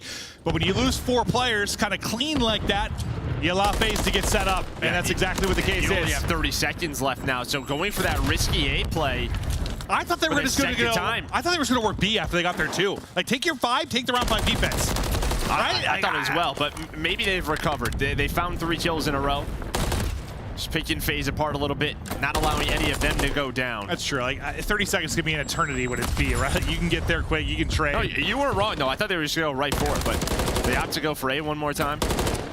We'll see, though. Round not done yet. FaZe should still try to retake this. Yeah, how we view it kind of depends on how these last seconds go. Uh-oh! Sipping Beezy once again. Wipe the board. And now what looks so good early in round 4 is a distant memory. Round 5 defense for FaZe. Yeah, I mean, I kind of like the balls to go for it, like try to close out in the sense of, listen, I know A doesn't guarantee you get B, but if you get A, you got a good shot to win the round. I just was thinking, yeah, take advantage, get your 5. When they went for A, there was like 3 B dom, and I think there was just sort of a discussion of where do we want to go for this, right? And they just opted to go for A, but there was only, I think, one player in Simp up the B street. They probably would at least had a great setup to get B done, but it doesn't happen. And as you said, now they're going to have to try to win an offense. Maybe they didn't track the ticks correctly. Or maybe I'm not. I think I did, though. No, you did. We did. Yeah, we're good. Yeah. All right. How often, though, is it then all defense and suddenly a burst of offense? It's a little bit different here. From Rocker, you've been such a threat at A, you kind of keep FaZe honest. They have a big presence there, you get right onto B. But now 5 in a row, and a Cruz could be a game changer in a big moment. As he's still trying to get it. For a second, I didn't realize we saw POVs. I thought he got a kill. I was just like staring at the minimap. That was a BC though. Back to Sim. He's gonna contest it. He's gonna just jump on this. Hey, what's up? He's gonna get to 6. There is the Cruz. So the retake is in. And there's a little extra utility in this round 5. Not always the way you play for your 6th kill, diving onto the objective on defense. Doesn't care about it. Now focus over towards the A street for Simp off his spawn. He's able to find accuracy. You do get one player pushed up, though. That's going to be number 4. The problem, they know how slow that goes with one player on it. So we're going to see FaZe off spawn just start to transition. One player from B-Dom. And then Simp from off spawn. And Dross is going to win the gunfight anyways. It may not matter. You never really clear that if clear B. So there's still a good bit of progress in that 3rd tick. Not going to matter much since you're going to get 2 on it. It'll hit pretty quickly here. You'll have just under 2 minutes to go. And FaZe now try to get in position to deal with the plays from Rocker after the B capture. And Awakening and Vivid both finding kills. Pressure to Draza and Celian. I was going to say, accuracy, he knows, right? Simp's in this area. He took him down earlier, so now you're going to have a player on it in Lins. Pressure on, and that's going to be the Cruz right away here for Simp. Honestly, probably maybe best case for Rocker. The fact you force this out almost instantly after you get the point. Don't let Simp hold on to it until, 15 seconds left in the round or your final big push. At least maybe you force that out. You're able to kind of re-solidify the defense if you are Atlanta FaZe. And now we have just over a minute to go. Lives just about even. Rocker have got to do the hard part now. Yeah, that's the thing. That Cruz just allows them to layer the map a little bit more. So you had one player up the A street, now a player on the A point. You need these 2 players in Lins and Vivid to find some kills and play their life. They're going to get aggressive behind Vivid. He's going for it, but instead he's going to get headshotted by Simp. You are deep, though, in your spawn right now if you are Atlanta FaZe. There is still a presence here. It's just Big Wake, though, really. They had them so far back. You get 2 or 3. Maybe you got a shot, but now probably one more chance at this. And just like that, I mean, I know we haven't seen a ton of his POV, but a BZ 35 in 21. This series has been insane statistically. Great map 1, a monster map 2, a monster map 3. A BZ. Still an absolute monster. Reminding you in case you forgot. Last chance now for Rocker. Can they do it? Can they push this series further? Simp and Celium saying no. Draws in the mix, no respawns remaining. Nobody close. FaZe, a convincing 3-0 here against a Rocker team that, well, Joe, they're the 0-4 boys. They've got to rip off 3 straight again. Yeah, it's been a tough qualifier stage here for Minnesota Rocker. They were competing with the best of the best, right? It's not an easy 4 matches. It's just we all know they should probably be around 2-2, right? Give or take. At least have a win on the board, but it doesn't happen, and sometimes that's just the way it goes. So going to have to bounce back. I think the best thing for them, they got that 4th place, right? They secured a good amount of CDL points, so they can deal with an 0-4, but they just don't want to be like in a loser's round 1 at the major. They're familiar with it. Yep. Major 1 0-4, or major qualifier. They had to rip off 3 straight. Can they do it again here? And granted, you've had a very tough schedule. You played FaZe, you played Optic, you played Ultra. It has not been an easy road. It's just frustrating with, this is a very close 3-0 series. It's convincing because it's 3-0, but then you have the 3-game 5s. Just some tough pills to swallow if you are Rocker. Yeah, I mean, it's a long season, and it's going to be a roller coaster. I think Rocker is the definition of their year so far. Just ups and downs. It's a lot of swings, but there you can see FaZe. I mean, just their stats. Everybody was around 56 to 5,800 damage. The team worked on point, in control. A nice 3-0 for them. Yeah, I mean, we talk about Rocker a lot there, but for FaZe, you're coming off of a Game 5 loss against New York. That's a great win. You look solid there, but that'll be it for Joe and I here today. We get it back to the desk to break it down. Hey, Chrissy Poo. Hey, buddy. How you doing? That's a pretty swift series. 3-0 from Atlanta FaZe. Some coffins are all over my feed as this was a DoorDash challenge apparently down in Atlanta. Minnesota coming in with a big question mark. Can they hang with the top 4? To answer that question for me, they are below Boston in my power rankings. Atlanta FaZe still a top 3 team, if not a top 2. To be honest, on any other given day, I would have called the series be much closer than it is, but BZ had a takeover series, and that's when Atlanta FaZe starts looking like the unbeatable team in the league and the team that consistently gets top 2 every single year. Atlanta FaZe, I mean, just a masterclass out of them. The most impressive one out of me had to be that real Hardpoint simply because they were struggling, and it was Minnesota Rockers' best map in their map pool when it came to respawn, and because Draza and Cell put on an absolute showing. I opened up this series saying that their ARs needed to play their lives a little bit better. Maybe that's what making some of these series harder than they have to. Well, Cell and Draza simply heard me because 30 and 16 and 35 and 22 respectfully with over 20 non-traded kills. Just some double positive numbers there for you. Nameless, if you could take half of this team, are you taking the SMGs or the ARs from Atlanta? What is their stronger portion of this lineup right now? I mean, I feel like you're putting me on the spot there with that one, but I'm going to take the tiny terrors. I mean, I just feel like the ceiling is so much higher, and you have those two on your team, you're just going to dominate basically all 3 game modes, right? You can work with it. But I would say for Atlanta FaZe, this answers a couple questions. Like, one, they are the best real Hardpoint team that we've seen so far. Okay. Also, the search and destroy. We saw them get dismantled by New York on that invasion S&D. They came back today with wildly different strats and plays. Like the round where they just burrowed straight through mid. I know it led to like a 2v4 situation, but ends up working out. A BZ gets lost. And then the retake as well, when they send 3 people on the flank to retake B. Some beautiful plays out of Atlanta FaZe today. Clear progression working on things. Atlanta FaZe is just 2-1 after their first 3 matches. Minnesota now officially 0-4. But your scuff play of the game belongs to... It's got to be the 2v4 in SD, right? It's a BZ. Yep. Watch the man comment off. Please.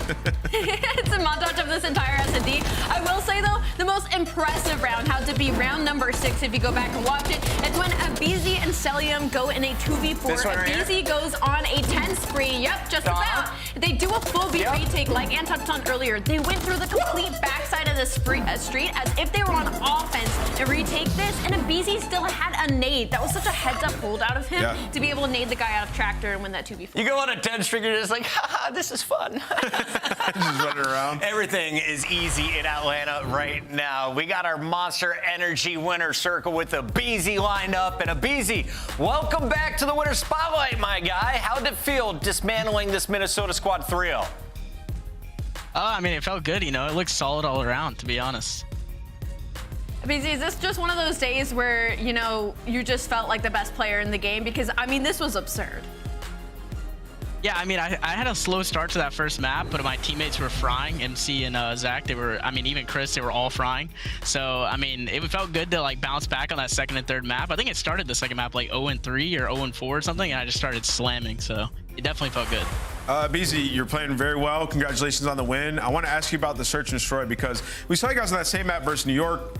Didn't go that well for you guys. But in this one, it seemed like the pace was much different. Saw way more aggressive plays. You guys started sticking together a little bit more, pinching and things like that. What was the discussion like after New York series headed into this one on Invasion? Oh yeah, I mean the discussion after the New York series is really we need to like work on our S&D because obviously it wasn't to where it needed to be for that match. Yeah. So, you know, we were really going back to the drawing board this whole week and just like, you know, coming up with new things. Tyler, I just wanted to ask kind of, you know, because we can look at the stats numbers all day, but where does Atlanta FaZe feel like their strength is right now? Like what you're most confident in? I mean, I think that we're just confident in everything, to be honest. Like, I feel like our team is so talented that we can take over in any mode. Final question for you. Is Atlanta FaZe going to win the next major? We're heading down to Florida. The Heretics are hosting Major #2 down in Miami. Oh, of course. I'm always confident, you know. I'm always going to give the yes answer. And is it Toronto or Subliners you're playing for the title? Honestly, either. I'd be happy to play either one. Open book. Write your own narrative, my guy. BZ, thank you for joining us live. All right, thank you. That's our Monster Winner Spotlight. Remember, Abizi and crew will be playing in front of a live audience. You can check it out. In fact, you could probably get in on some games as well down in Miami. Sync your calendar right now and find out when all of the action is going down. And stay tuned. We got Challengers action kicking off again on Wednesday. Allie, if they don't have their schedule already lined up, how do they do it? Oh my gosh, guys, scan this QR code on your screen. And if you don't have a phone for some reason and you can't scan the code, open up a web browser, type in CallOfDutyLeague.com/schedule to make sure you sync and earn. And of course, we mentioned it already. We are 2 weeks away, maybe 3, from going down south. It is Major #2 presented by GamerG. What are you thinking about this one, Nameless? I think it's going to be lit. First of all, I haven't seen the sun in 6 months. Yes. I cannot wait to see the sun, but then I also can't wait to be in a dimly lit room watching Call of Duty players yell. Vitamin D and millions of dollars for Call of Duty. It's all going down at the end of March. In the meantime, we're going to a break. When we come back, it's this guy, that guy, this one, and his buddy Envoy taking on Surge. Toronto, the favorites of the league. Can they get another dub? We find out.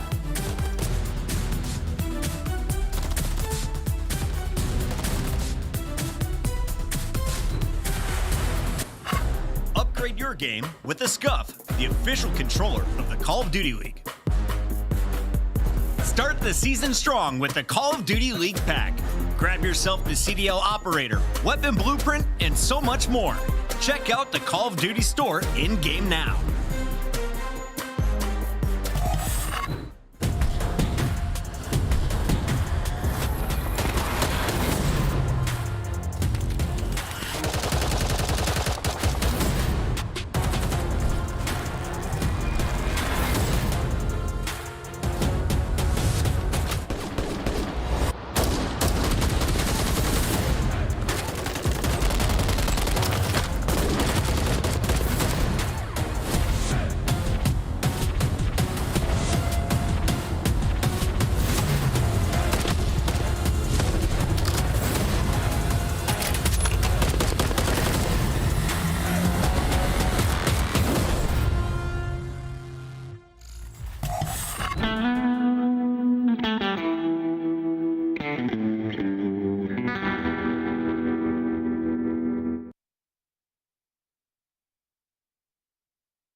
They're playing record. They have to play. They are both water. One shot. There's two water. They were both. They went red. They went red, Clay. Did they? Yeah. They went red. Both red. Both inside red. Both inside red. They went front door. They went front door. He's hopping. Watch his water. Watch his water. I had your word. Back door. They didn't see you yet. Nice! Let's go, Clay. Yes, sir. Congratulations, Hydra, Esports Awards 2023 Controller Player of the Year. Might. Oh, the whole team might. I think they are. They're going to get a quick bit of a workout in. Come on, Vico, get up there, son. They're going to get a workout in here in round one. There we go, team. Up we go. Oh, Vico, for God's sake, he's choking on main. God, dude. What do you think of my shirt today? It is a choice. It's a choice. Listen, guys, I put this shirt on. I felt pretty sexy, to be honest. Yeah, I looked in the mirror and thought, God damn. And then I got into the green room and everyone said, your shirt's too tight. You look like an idiot. And I was like, it's just a little too small, but it works.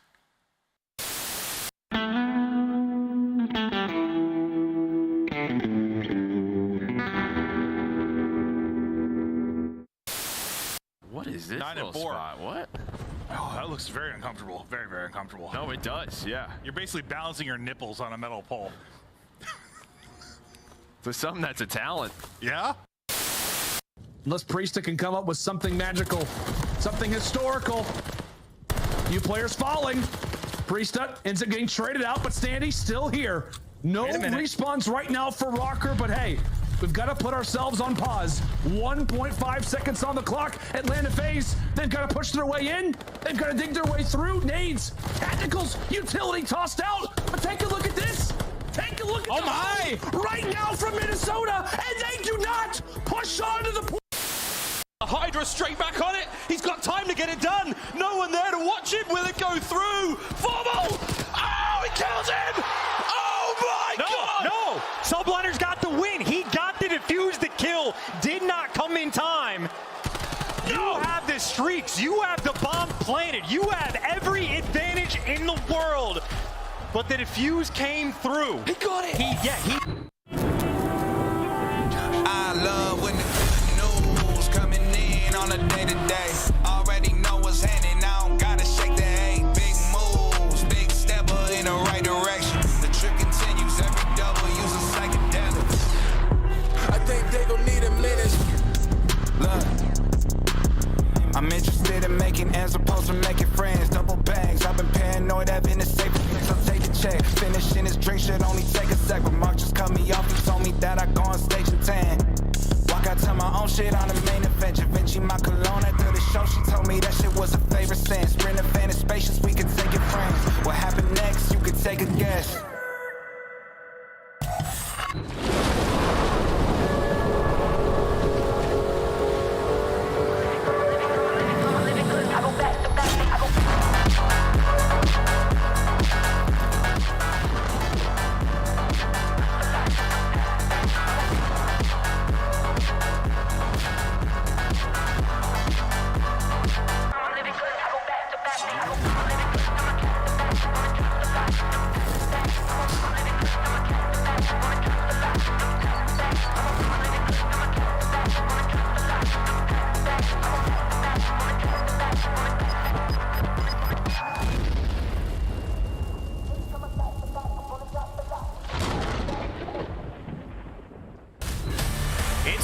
The Princes of the Pacific Northwest versus the Tyrants of Toronto. Let's start with Seattle Surge, who has been on the struggle bus. They lost Illy after a top 6 finish in Boston. They bring in Brezzy, and well, we were just looking up some numbers here, Allie. The man needs to get more kills than deaths today. Brezzy a 1.6 in respawn right now. So that's French for 0.6, right? Yeah, that's a 0.6. So unfortunately, being added into this roster, he had some big shoes to fill, and he was unable to do so as far as we have seen during this qualifier. For Surge, it's hard to talk about them because there's no game mode you can really give to them. Again, they have that Search and Destroy versus the Carolina Royal Ravens, but that was the world champion in Arcees having an absolute takeover. The First Bloods, the 8th spree, 14-3. It didn't matter. It was Hitman on a mission. So for Surge, having to go up against the Titans in the league, it's just, I mean, it's the first by a very large margin. Thank you, and the last by a very large margin. Nameless, is there any chance that Hoop gets loose against Toronto today? Yeah, there's a chance. I mean, map 1 we're starting on Karachi. It's usually the map that's vetoed against them, right? So they're 2-2 on that one. It's their best hardpoint in their map pool. So they definitely have opportunities there. And then you can see real hardpoint concerns. 0-3 record in the quals. Like, listen, it's a brand new team. They've been, trying to play the right way. It hasn't been working. They've been getting cooked in control. But I will say their Search and Destroy has been good. I mean, they're still a top 3 S&D team, 4-1 in their last 5. Their map pool is pretty deep. They have two Search and Destroy maps that they have never even lost in High Rise and Invasion, which if we make it to a game 5, it is going to be High Rise. So, I mean, there's still some things to hope for if you're Seattle Surge fan. The problem is they're going up against Toronto, who has been on another level, making history. They got 06 blanked, right, in a Search and Destroy recently. So there is a little bit of some things you could exploit in Toronto's gameplay. The question is, will Rio be back in the map pool? I don't know if they're going to allow it. Let's talk about a team that isn't afraid to play with their food. They'll get weird. They'll test their map pool against teams they see lower on the podium. Is this a day against Seattle where you can take advantage of that? Oh, absolutely. I love your guys' optimism when it comes to this series, but Toronto Ultra, I mean, we're talking about our Major 1 winners, and they haven't really lost a step since. I'd say some of these series may be a little bit close when it comes to the respawns. Their last, 5 has been within about 20 points, but again, we're talking about a Surge team that's last in the league when it comes to Hardpoint, and by a very large margin again there as well. So for Toronto Ultra, this is more so you should be comfortable in this series. You should win this by a very large amount and fairly quickly as well. And if you don't, that's when we can start being nitpicky. And we need to understand what's actually happening with Toronto Ultra. They are making, if they finish the stage out, dominating a Hardpoint like they have, this is one of the greatest, 2 stages in a row of Hardpoint we've ever seen. They're currently 19-2 in that game mode. One streak still stands well. 11 series win streak. They have been dismantling everyone. And if there is one thing to point out, like I said, I keep harping on it, it is the search and destroy map pool. And that's what they need to focus on in these next couple of matches heading into the major.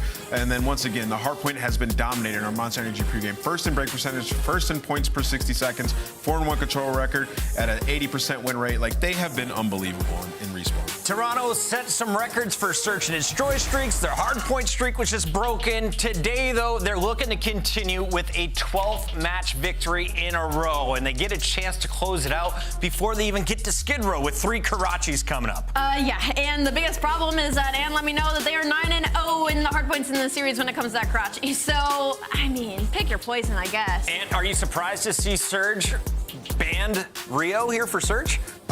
No, because they never played it. I mean, honestly, for Surge, they've probably just been talking things over, trying to figure it out, and they probably feel like their best bet is Karachi. They have 4 reps on it in the season so far. In Hardpoint, they're 2-2 on that map. It's their best HP, so they probably feel comfortable about the maps. Statistically speaking, there is no argument we can make for Surge winning today. I'm going with Toronto, but to make it fun, I'm saying QueenX drops the most kills game number 1. He's going to get 27.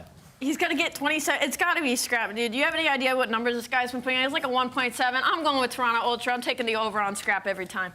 I'm going with Toronto Ultra. I think they're going to take it 3-0. Most kills game 1? Insight. How many?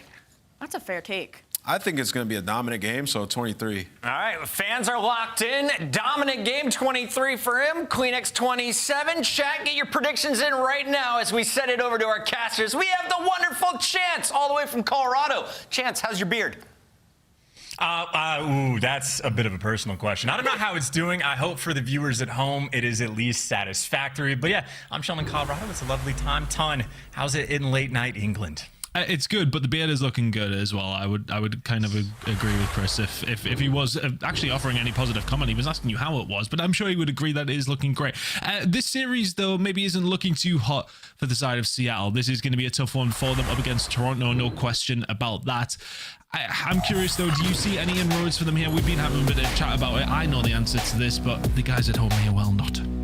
It is quite frankly just looking at the map records of these 2 teams as you go down to the 5 matches we have in this series. If we get to a game 5, I do not hate Seattle's odds. However, I don't know if I necessarily see the path to get there. One of the easiest maps that technically you'd think Seattle has the best odds on is this Karachi for map number 1. They're decent at it, as Nameless pointed out. It often gets banned against them. The only downside is Toronto is undefeated on this map. So not going to be easy to be the best team in the game. Got to kick things off right, though. Going to be going on board with Toronto, who have already made their way inside the hill, inside if you're picking the over. Good luck with that one. Insight's going to be a tough one to kind of outgo in here for a couple of the Seattle Surge players. We know how solid he has been through the entire year, but it's a good start for Seattle. A couple of kills coming on through. They're going to be looking for that rotation over towards the P2 side nice and early. 30 seconds to go here over towards P1. For Brezzy, I think coming into this as well, it's going to be a tough game, right? You're going up against some of the best players in the game, the best team in the game, right? You can't really argue against that right now. It's a tough one for him to come into, but a good start for the side of Seattle Surge. Arcitys can find a couple of kills over towards top 3. 13 seconds remaining over towards P1. Rotation looking pretty hot as well. Nice start for the side of Seattle Surge.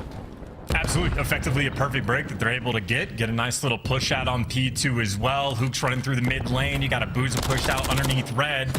Well, he gets found out pretty quickly. Nice reads there from Envoy, but still inside the hill. Surge is collecting, and Hook, again, the annoying player, tough to deal with, tough to take down. The 2P is really going to open things up for the team. Seattle remains secure over by P2. Yeah, 45 seconds remaining here.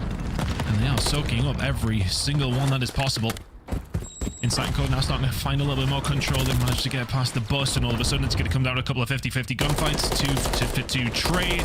Arcity's there though, lingering. And we'll find the last two. Nice plays coming through from Seattle. Arcity's hasn't died yet. Sitting at 5-0, you wouldn't mind a cruise whatsoever. 20 seconds to go here over towards P2. Toronto Ultra just going to squeeze Seattle Surge in if they possibly can. Keep an eye on Hook though. He's going to start to try and find a rotation, but really solid start for Seattle Surge. Yeah, 10 seconds to go. They're going to have about a 60-point lead. This is basically as good as it gets. Even with Thuke, as you pointed out, working way through Coop, he doesn't exactly have a lot of help for the moment, but every kill at this point that Surge is going to get really opens up the doors for him. Hook has done a wonderful job of just staying alive and being annoying. You got players now inside the hill that have to be concerned about him, while the other pressure from Surge is coming in through the Junk side of the map, and Junk blown wide open. Insight's going to fall, Surge can pounce, and Hook can start making his move as well. He might get shot in the back, but still on the Junk side of things. Abuza making the cross. Seattle, the opportunity is here. And Paul Kill came in from Envoy on towards Hook, and all of a sudden that potential pinch that was there is broken down. Everybody else from Seattle Surge filtering through this side, but Arcity's taking his time, working on that cruise missile, which could definitely help Seattle Surge out. But that 25 seconds remaining for Toronto Ultra. It's been a clean 60 so far. Hook is able to find one after that second coming in from Brezzy. Can't find any more though. Envoy finds a couple of his own. Arcity's doesn't get a hold of that 6th kill. And all of a sudden, all that waiting was for nothing. And that lead is very much gone. 10 seconds remaining here. Over towards P3. Now we're going to start heading over. If you are on the side of Abuza and Co, you wouldn't mind keeping a hold of the junk spawns if you possibly can. A lot of presence from Toronto Ultra over towards the old side of the hill. Not going to quite be able to get some time over towards next, although that is hard anyway, chance. But still here for Seattle Surge. A lot of positives to take away. You've got Ultra spawning towards the back as well. You might well lose those gunfights, but you're not in too bad of a spot. Any positives you had, though, Envoy might be trying to strip them away. He's on a 5 spree, and he is just so much to sort of dagger these players and not let it be open for the top 3 position. He does get taken down, so no cruise missile. Small W there for Seattle. Of course, that hill time, though, Insight has been the collector. He's got the trophy. He has a little bit of coverage, but we're towards the trade section of the hill, and that just means a little bit of white time. Only 20 seconds left. Not necessarily easy for either team to get it. Big gunfight, though, maybe for Abuza just to keep him away from the time. Scrap wins it. A little bit of 10 seconds over there. And keep in mind for Toronto, if you're looking at the rotation, they are free and clear, nice and secure. It's only Arcity's going to be behind enemy lines. Yeah, it was a spawn over towards Diner. 2 players from Toronto Ultra. You could see Envoy Insight mid their way over, find the gunfight, find the rotation. P2 was fantastic from Seattle Surge, but realistically speaking, they've had nothing to write home about since then. And we're going to try and lock this one down. Insight will be able to find the first. It's a push that's going to come from a couple of different angles here, but the second gunfight from Envoy, it's 9-8 from him now, starting to heat things up. One kill able to come in from Abuza, going to continue to survive, but Toronto Ultra, after a shaky start to the game, are starting to come back into it. Let's go for a list then with the Toronto boys. Weak P1. Yo, 2 in red, 2 top red, I think. Yeah, they're going red. Yeah, 2 there. Oh, there's 2 balk. I'm just looking. I spawn back. Yeah, you're good. Go across. Look, someone look my top. I'll look top now. They're gonna go left. 2 top red. Go on. Another one there. One's Diner. Yeah, one's one L right now. I'm going new, bro. They red, top red. Mid alley's open right now. 2 top red. Last 2 top red. I'm off streak. I'm going bridge, by the way, okay? Yeah, I'm coming left to you, Toby. Top's out. He see me. I have a sub. Nothing's shouted, top red. They could be mid lane as well. Top red, child mid. So I'm playing slow for a kill here. Top church. Like, lane long. Hey, I'm medium long. I'm gonna fight. Oh, dead. One top bridge, he just killed me. Yo, low scaff on you, Dill. Are you? He's gonna climb. I think it's Hugh. Definitely low scaff. He's gonna be top 3. Oh, that's bridge. Frenzy. Yeah, the time, my bad. Time is weak, 1 red. Okay, take our time here. Yeah, I'm needing time. Top red. Let's go left. He's gonna be bridge. Further now. Gonna be bridge as well. 2% bridge. Shaky start to the rotation over towards the first side, but a better end for Toronto Ultra. Seattle Surge trying to do the same again, though. P1 to P2 was good. Let's see if they can lock it in. Let's go for a listen with Seattle Surge. Yeah. Bridge. Watch out, bridge steps. Top, okay? Blink super slow. Absolute top AC. Jamie got streak, okay? Okay. I'm in through. Yep. They go topper. Wait, low, I'll just main full, guys. I'll just main full. I got Chovy on the fucking back. One best already. What's that? Yeah, but is that? I'm on his people. I'm starting my back. I get time. You have time? Yeah. I'm watching my main. Okay, we're missing inside. Top flat inside. I'm gonna try to play. I'm watching my balcony. I spawned out. Wait, back hill. Okay. You just play close. Main, close to you guys. Back dump inside. I'm behind him. Flip. One shot clinics. I got top single, okay? Yeah, we're good. He's close to you. We saw now. Yeah. Nej, kill. Take your time, Kulla. I spawned back right. Spawning back from mid. Bottom red. We have to play that shit together. I'm on bottom right. You know, Ton, all things considered, Seattle playing it kind of well, but a few missed moments, right? They're calming, hey, we're missing inside. Meanwhile, Kleenex is on his belly, crawling at you and making the play. And inside the men they thought they were missing on a 9 spree as well. So he's got a cruise. He is comfortable. Why not make it 10 as you're rotating over towards new? You can already see Ultra. They have blown the game wide open, and they got a cruise missile just to seal the deal. Felt like they had a couple of more gears to find their way into. And all of a sudden, Toronto Ultra are very much putting those gears to good use inside. 14-8 was not really having the best of starts, and ever since he has heated up, Toronto Ultra have been lights out. Really good players coming in from Kleenex there. Very cold push that came in over towards P2, and all of a sudden this rotation's in here for Toronto Ultra. They can win it over towards P3. It's been a valiant effort for the most part from Seattle Surge, but a couple of breaks here and there starting to make this a lot more difficult. Ultra are only 20 seconds away here. Chance, can he find any break if you're Seattle? Got to do it quick, though, too. They got a full 60 last time, and Ultra at least have to back off the hill. And, I mean, a few more seconds, and Surge at least buy themselves a rotation to potentially stay alive in this game. They've done enough. They're going to force it towards new. Problem is, for Ultra, you can already see the setup that they have, right? A couple players left over by the bridge. Going to be set up, ready to go on this new time. Surge, it is only a lifeline that they have. 18 seconds over towards P4 is not the easiest thing to do. The Toronto Ultra won't mind that much, considering the 100-point lead. They will be still feeling confident, but those 18 seconds are starting to tick in, especially when you find 3 down. 13 away now for Toronto Ultra. They're going to start reading the spawns, and this is not where you want to be when you're trying to find a push. It's kind of going to be on Arcides to find a plot flank. He is going to be able to find 1. Abuser finds 2, so the break comes in. 5 spree for Arcides. If he can make that a 6, lock down some decent time, find a rotation. There's a lot of if, buts, and maybes to this potential comeback, but it may well have just been completely shut down. Abuser can't turn in time. Kleenex onto the hill, and nowhere near for Seattle Surge. That'll be map number 1, Ultra. Shaky start chance, but started to accelerate away as soon as they got the opportunity. Classy game from Ultra. Absolute classic, I think, is the correct way to phrase that. I mean, you're correct. Surge did have effectively the perfect opening break, got a bunch of kills, had the rotation in P2. Everything was singing sweet. And then you go over to P3. Ultra just buy themselves a full 60 and the rotation in the meantime. And eventually those guys found their groove. Insight going on a 10 spree, always of note. Never that guy breaking a sweat on his brow on the map. Either way, comfortable stuff there from Ultra. They keep their perfect record on Karachi. Everything is simply just business as usual, but I'd say an interesting map overall, like super low engagements for a few players on the map. Arcides, I mean, he also went on a nice little spree of his own early on in the game, but effectively just kicking the feet up for the early section. And I don't know, not too much to say. I guess the desk was like sort of half correct on either side. Kleenex was the top slayer. I believe that was Ali's call. Nameless had the right read though on the number of kills coming through because the game didn't last entirely that long. I think it was actually Chris that won for Kleenex, you know, so I'll give Chris his due. Oh, I apologize. I'm fighting for the Chris's, right, and we'll keep you right on that one, Chance, but irrelevant of that.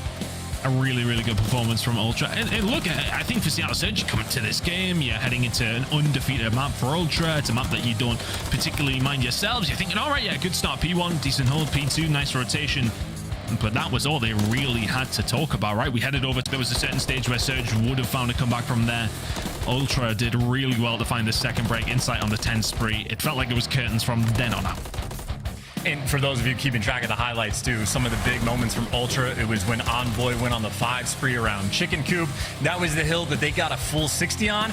Envoy also picks them apart to set up Ultra on the rotation towards that new time. So that was a big momentum shift. And then a few different plays for the side of Seattle, trying to set things up. When Arcides gets to the back on the junk kill, he actually does a really nice job picking up some kills, but as him and Brezzy were going to make the break on junk, they get picked apart instantly. So they had a few moments where they're setting themselves up well to make the play and then just cannot deliver towards the end. And obviously, if you're just paying attention to the game flow, again, really nice start early on and then a complete flat line effectively there for Seattle as Ultra found that groove. And, you know, it's Ultra and Hardpoint, man. That's just what it has been this entire year.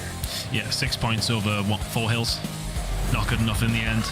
Really good start, but that was pretty much it. We stay on Karachi for the next 2 maps, and will we get to see Skid Row or High Rise? I'm not too sure. Based off that map number 1, really good performance from Toronto Ultra, and we've got to continue to celebrate these guys of how good they've looked through the entire season. Chance looking pretty indomitable right now. Seattle Surge not looking necessarily like the team who could go on to beat them, but if Toronto Ultra have a weakness, Search and Destroy isn't it either. Really, is it's really tough to kind of ascertain where teams are going to beat them. The funny thing is, you talk about the weakness, like maybe a Rio S&D could have been a potential weakness for Ultra, like we saw him played against Vegas, and they got 6-0 bopped, but both the Rio bans came through, and it was Surge that got rid of both of them. So any potential weakness that Ultra might have, Surge wasn't looking to take advantage of, and at least in my mind, not really a good sign. Like, a new map being added to the rotation is a big opportunity for teams that are struggling to add that to their repertoire. Surge banned both of Rios. They're just not interested at all dealing with Ultra on those maps, and that just means you get Ultra on their comfy ones, which, if you're looking at Scrap, about as comfortable you could be in your hoodie, kicked back, just posted up, waiting for the next map to start. Again, that is not a team that is going to be feeling any stress. Last time they played against Seattle might have been the quickest series in CDL history. They 3-0'd them. It was not remotely close, and Surge is, you know, taking a bit of a hit since then. Yeah. And again, I'm going to go and delve into my body language degree. I don't have Seattle Surge not looking happy in the cams. Can they spin it around though? Major II Qualifiers so far have been good from Arcides in the Search and Destroy, although one standout map, of course, is really what's got them to that stage. With a 5-1 record here for Toronto Ultra, it's always a good sign. If you are a fan of the Canadian side, to see them loading into a Karachi Search and Destroy. Seattle Surge, what can you do to answer though? There's an opportunity in Search and Destroy, that always is. But Ultra, just so icy when it comes down to these kind of series. Potential banana skins here and there. Of course, in the CDL, anyone can cause you an issue on any given day, but not looking likely at this moment in time. Can Seattle Surge maybe turn this one around? Well, they're going to need a strong start. They have a lot of map presence as well, right? Hook already made his way up towards the middle of the map on an island by himself and already toying with the idea of going on a flank. Does it get red? Yes, it absolutely does. 2-2 split. Again, easy reads there from Toronto. Efficient on the first blood front, executing in the meantime. And any map control that Seattle had, well, it is gone. Yeah, completely losing control of red, and all of a sudden you have lost the round. Abuza dead to rights. First blood opens up, Hook goes for the flank, and from there, it's just complete control from Toronto Ultra, finding the gunfights in the important place. Scrap is just sitting there yawning. They got their feet up. Insight finds 2 in the round. Abuza falls far too easily, and a weak defense to kick things off from Seattle Surge. And even on the, you know, we talk about like the map pool, but how about the playbook that you have within a like individual game of, well, pick a game mode, but Search and Destroy especially, the more like sort of, you know, bag of tricks that you have to dig into, the more things you're efficient at on the map, the better it's going to be. Ultra can do everything. Surge, it is very common for Hook to go in and make an individual play. If you shut down Hook, you have success. And I mean, Ultra, again, that was perfect in round 1. Reggie has a good deal of map control. Some nade smoke actually protecting Envoy in that moment. Wow. And in the meantime, another first blood. Hoop gonna fall. Kleenex finds his first. Brezzy stuck between a rock and a hard place. Scrap will find one. Insight is there for the cover. Nobody from Seattle Surge has a kill on the board yet, but Arcides can turn that around. The 1 versus 4 here will be something quite miraculous. Miraculous? We can't even speak today. Miraculous. Anyway, it's not gonna happen. Envoy will find the kill. Toronto Ultra close it out. Miraculous or miraculous. What did I say first time around there? It was quite confusing. My brain is not working today. I don't speak British, so I can't help you out there. But what I do understand is body language, and that is Scrap, I think, just looking for dope. As that's the term of the year, I suppose, in a sense. That was a very quick 4 versus 1, where everything was going perfectly, and Scrap absolutely ego chows the absolute hell out of RCs, just for entertainment factor. So Scrap might give away a free B kill, but Ultra very much successful in the round. 2 for 2 on the first blood front. Last time they played a 2-2 split. This time, 3 hits straight down the middle lane. CleanX, nothing but full gas pedal on his mind, already behind enemy lines. 0 fear. Same for Envoy here. Found himself now with a position where he can plant this bomb. Has to be careful. He's going to rethink and go for it again. Brezzy, unknown to Ultra, is in a position where he could potentially do something here. Going to have to try and stay alive. We'll know exactly where Envoy is, but unfortunately for him, he hasn't been able to make the move. 2 versus 3 here for Surge. Brezzy could do with finding something up top if he can. Is he going to be watched? He's got Arcides here for company. Break open the door. You can't do it quickly. Insight will be taken down on the comeback here for potential of Arcides. Not going to happen. Toronto Ultra hold it down. It's an easy enough plant. They walk through the defensive lines that were there. It's all laughs on the bottom side of the screen. And not a smile to be had at the top. This is dominant from Ultra. Maybe just giggling of like, oh, Brezzy was actually behind us that whole time. Like, how'd I get that bomb plant down for free? Funny little thing that could happen in the round, but again, easy adjustments there. Even when the first blood doesn't go Ultra's way, they still bounce back and just get the kills immediately. The triple mid-map presence there, the lethal threat to get all that map control and catch everybody off rotation. Arcides, by the way, has 3 kills, which unfortunately is 100% of Seattle's team kills. Not a fun stat for anybody on Surge. No, absolutely not. Envoy pushing forward now. Oh, and just the timing catches him out there. That is tough. Will get himself away. Good shots coming in. CleanX has already found 2. Envoy trying to stay alive in the middle of the map. Brezzy will get himself onto the board here for Seattle Surge, but now a 2 versus 3. Ultra positioning not too horrible over towards that B side. Seattle Surge got complete control of A side, but looking like they do want to make their way over towards B here, Chance. Brezzy may well just be scouting out, but doable here for Seattle Surge. And I like this play from Brezzy too, right? If you go for the plan on A, you're just going to get swarmed and trapped in with the man disadvantage. So now you're just looking for these errant kills, and maybe Brezzy, it depends on the timing. The top third timing, always awkward. It does not pan out his way. You try to play patient, and well, Ultra can do that too. Again, deep bag of tricks. Ultra always on point. Hook maybe going for the smoke fake, bait out a couple different players, and that play ends up going perfectly. He gets 1 kill, but only 15 seconds left on the clock, and CleanX there to slam the door in his face. 4 rounds in a row from Ultra, who are now, I think, 10 rounds in a row overall in Search and Destroy against Seattle Surge.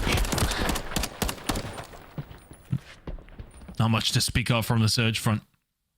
Toronto Ultra really dominant so far here. And we knew that this was always a potential that could come through. The consensus best team in the game going up against the Surge squad, who are just really struggling right now. The new addition coming in, and things haven't looked too pretty yet. Things can change very, very quickly, but I'm not feeling like this is going to be the series where that potentially happens. Push here for Ultra now over towards the B side. It's going to be a hit from both 2 teams over towards the side, although a little bit more of mid-map control here for Surge. Envoy very, very weak off a nade that came through. Bounce this one off. We'll clear out the block to the right-hand side next to the scaffolding. I'd imagine the challenge will come through very, very shortly because Toronto Ultra just got to be feeling themselves. But there you go. First blood coming through. What on head? 1v3 for inside, by the way. Scrap's going for just, you know, NW2 classic off the top rope kills, and he's successful. But either way, a great round so far from Surge. However, Insight, most clutch player this year in the league. This is a map where he thrives. A horrible situation for him to be in. A player just above him, a player out towards bridge, gonna get tagged up. Easy trades from Brezzy, and there you go. Seattle Surge, they're on the board. I think Scrap is, how do you say it? Taking the piss at this stage. Seattle Surge are able to get themselves around back. Comedy from Scrap is not enough to get Ultra the round, and it's time to lock in because you're going to lose it. The child from up top there. I mean, ultimately, look, I know he's having some fun at that stage, but if you can hold up top, then maybe something else can be done there. But you know what? We aren't going to begrudge him. Toronto Ultra still cruising in this one. I mean, who doesn't love a good fadeaway shot? Why not bring in some trick shot-esque style kills into a professional match? And well, for Surge, trying to dodge being trick shotted again, back towards the middle of the map. Hook bomb in hand, absolutely has Brezzy there to help him. Mid-map control is there. Hook with the bomb running straight at you. I think Envoy read it, doesn't make a difference, and Hook a little bit extra fun on the uptake. And now for RCD's 2 players on the flank he's working with. Easy reads, keeping these players at bay. Surge have to do something on the map in the meantime, and there you go. Brezzy finds the extra kill, trapped in between 2. Doesn't matter. He's trapping them. That is a 4 spree from Brezzy. And honestly, a big shining light. If he could get a cruise missile, that could be massive on Karachi. It's one for more smiles on Toronto Ultra. 4-0 up, chilling. All of a sudden, it's a 1v4 for Kleenex. He's going to get 1, not going to get out. So Ultra lose another round. Seattle Surge finding 2.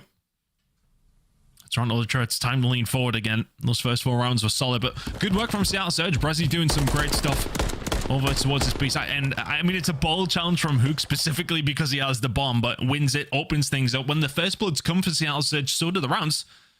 Just need to work on this maybe a little bit more. Potential on the cards here, 4-2 now.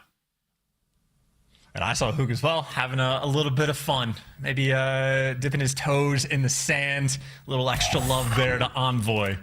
But again, an absolute wild man challenge to go for with a bomb, but that is Hook at his finest when he just flies. Brezzy, oh, is he going to catch anything from the mid-map? Not quite. Has to be careful. Will survive. He's going to expect his push coming through. Will find the kill on the scrap. 3 versus 3. Brezzy will have to back on down and give up A-side control. Kleenex will find another over towards the B side. And it's completely open now for Toronto Ultra. Oh, for Seattle Surge, what do you do?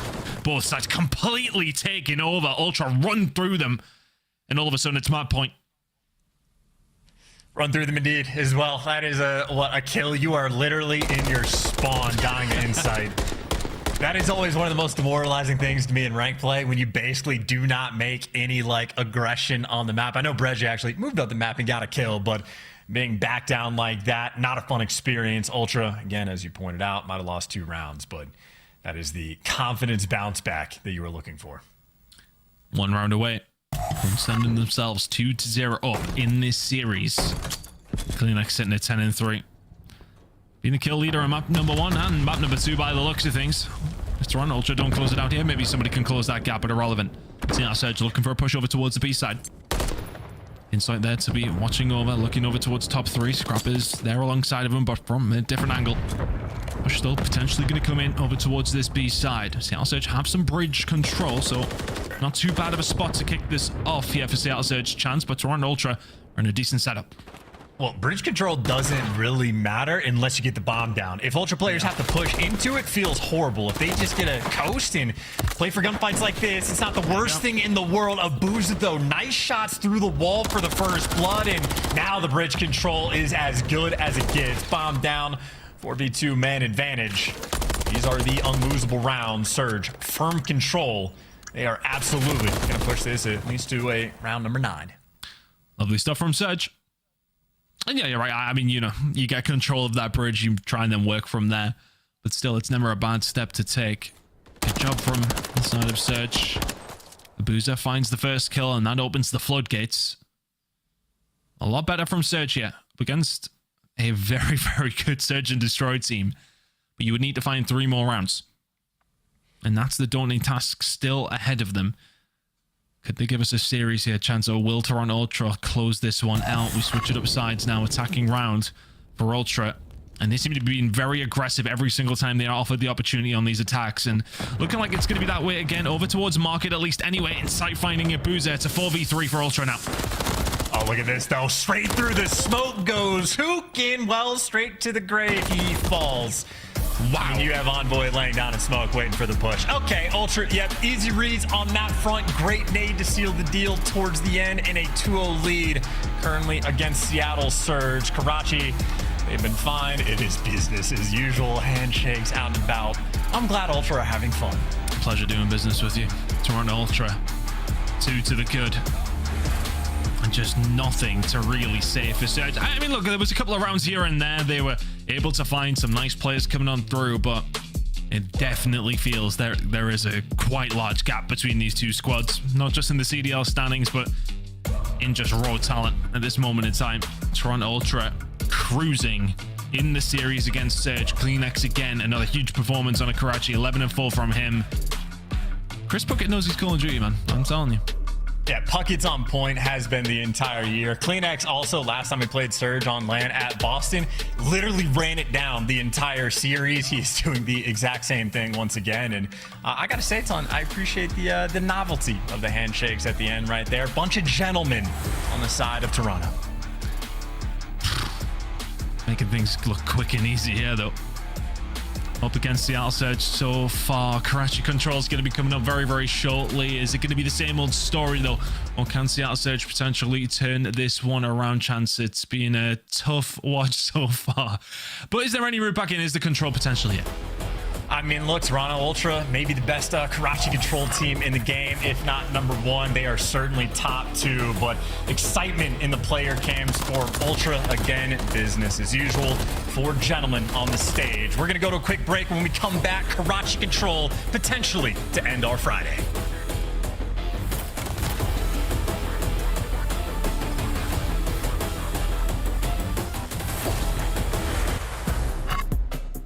Upgrade your game with the SCUF, the official controller of the Call of Duty League. Slice up your competition with the Executive Chef Operator, now available in-game in the Call of Duty store.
Start the season strong with the Call of Duty League Pack. Grab yourself the CDL Operator, Weapon Blueprint, and so much more. Check out the Call of Duty store in-game now. The Call of Duty League is brought to you by Monster Energy, the official energy drink of the CDL. Toronto Ultra absolutely cruising in this series up against Seattle Surge, but is there a potential comeback on the cards? Most of you will say no, and we will probably be inclined to agree with you, but let's see how it does go. Seattle Surge still with plenty of talented members on their squad, but can they turn it around here? Chance it should. Well, it would be something quite special if they will manage to do so based off those first two maps. It's been solid from Toronto Ultra so far. Yes, very solid maps from Ultra. Also, we have tickets for Miami coming up. If you're looking long-term, Major II just around the corner. Scan the QR code, get some tickets as well. It's spring break. It's Florida. Honestly, one of the few times I think Florida is enjoyable is quite literally this time of the year. And just to backtrack, Maven is way too old for spring break at this point in time. Just to clarify, I know it was a discussion earlier on. I just want to make sure we're all on the same page for that one. Maven, older than father time. But here you go. We have telepathy from Insight. Great communication on the Ultra side of things as they are gearing up for Karachi Control. I'm glad you were just able to confirm that about Clan being far too old. Yeah, okay, we know. His social security number is 1. See, somebody That's an American joke, actually. I didn't even. I apologize. Straight over. It's an old school joke. It's a classic. It's not funny to anyone my age, but I'm an old man at heart, so here we are. Fair. Should be a hell of a time in Miami. I say that from a place of jealousy, absolutely, but here we are heading into map number 3. We go. Seattle Surge, can you turn this around? This would be a reverse sweep for the ages, to be honest with you, if you can manage to pull this one off. Toronto Ultra dominant the maps number 1 and 2. Now looking to try and do the same here once again. Push over towards the A side, of course, is going to come through very, very early from Ultra. Top 3 control is going to be pretty crucial. Seattle Surge will try and slow this down as long as they can and probably retreat over towards the B side. A couple of kills starting to come through, though. Seattle Surge with some good gunfights falling their way. But some pressure already coming in from Ultra. Really good positioning from the side of Insight. Seattle Surge still with that top 3 control. And that is what will keep you in a good place on this map. Prezi with a couple in the middle of the map. Nicely done. Good start here for Surge. Yeah, Surge posting up right now towards the middle of the map, but really just to keep these players at bay. Hook, I didn't realize the nade was coming through. I thought he was just challenging with the Rival 9 like that from down low, which he absolutely was, but the Rival 9 can do filthy things. Shout out to Dashy. He was making some highlight reels. In the meantime, though, Ultra have stabilized, all even on the life count front. An extra minute on the clock, though, to work with. Is actually Abuza. Well, you wanted to late flank. He is successful with at least 1 kill. That's just going to force those spawns back for Ultra. Going to pin them back a little bit more towards their base before they can start working towards B. Looks like the flank through the spawn is going to start coming on through. Prezi can find one. Can't quite find the second. Arcity's just kicking back. Staying alive over towards the backside. Abuza is here. Not a bad setup here from Seattle Surge. Spread themselves thin across the defensive line, but in good spots to maybe just slow Ultra down, who are down in lives, but only ever so slightly, and now that's been evened up, and Void can find a second as well. He's done really well, and all of a sudden is this potential breakdown coming on through. Prezi needs to find more than one. The shots could be a little cleaner. Insight will find him, and this pressure will continue here. Chance Insight gets taken down. The big kills coming through from Surge. Yeah, recollecting, making sure they're pushing out the cuts once again. So a nice little moment of opportunity from Ultra, but they are back to square one. Hook, by the way, running at them. He's going to fall. That's going to be 2 from Ultra, and they got the pinch going through. So you got Surge. They're going to be spawning fairly deep out, and on the pinch, it is Envoy potentially able to make the big play. Does he want to play for the spawners or want to help his teammates out over towards time? His teammates, for the moment, how much help are they actually going to need? Quite a bit by the looks of it. Envoy's been hanging out by himself around the zone. His teammates can't really come out to help him. So as long as you take care of Envoy, you're still looking strong on defense. Abuza doing a really good job of just staying alive. Is he going to be able to find the 3rd kill here as well? Envoy's going to have a look. Prezi finds one at the clean X. Really good job from Seattle Surge here. And honestly, a lot of that's kind of down to Abuza, who was alive, now is very dead. Envoy can't find a second. They can hold it down 11v9 now. Hook does want to stretch himself thin here across over towards red. Can now get a little bit more control. Looks like the best setup that Surge have had in quite some time. It would be a good break from Ultra to try and find the round here. No ticks over towards the B side. Hook starting to flank. Hook gets gunned. 4 versus 3 on the side momentarily. Envoy on the flank. Potential here. Envoy can't find anything at Boozer. We'll find the kill. Hook will find one on the inside, and that should be the round. Nicely done from Seattle Surge. A couple of occasions where you push forward maybe a little bit overzealously when you did find a couple of kills, but in the end, they hold it down. Nice defensive round coming out from the Surge boys. Pretty on point. It is like sort of a known quantity, I think, at this point with Hook, of like, he will fly at you, he will chow, he will give away his life at times, but even after he fell for that first blood, like over towards red, his teammates, very stable. No one followed up. Everyone played nice and slow, held their angles. They had everything covered, and they buy enough time just for Hook to get back into the mix. So, again, if one player's playing at that sort of lightning pace, either you have to be able to follow him up effectively, or you just let him do his thing and execute after the fact. So Surge on point there in round 1. The exact start they needed, and everybody a contributor. Off the break here, it looks like a nice little standard idea. Playing for the kills, get one guy out on point, everybody else play around top third. But Abuza, maybe just the bait in this moment.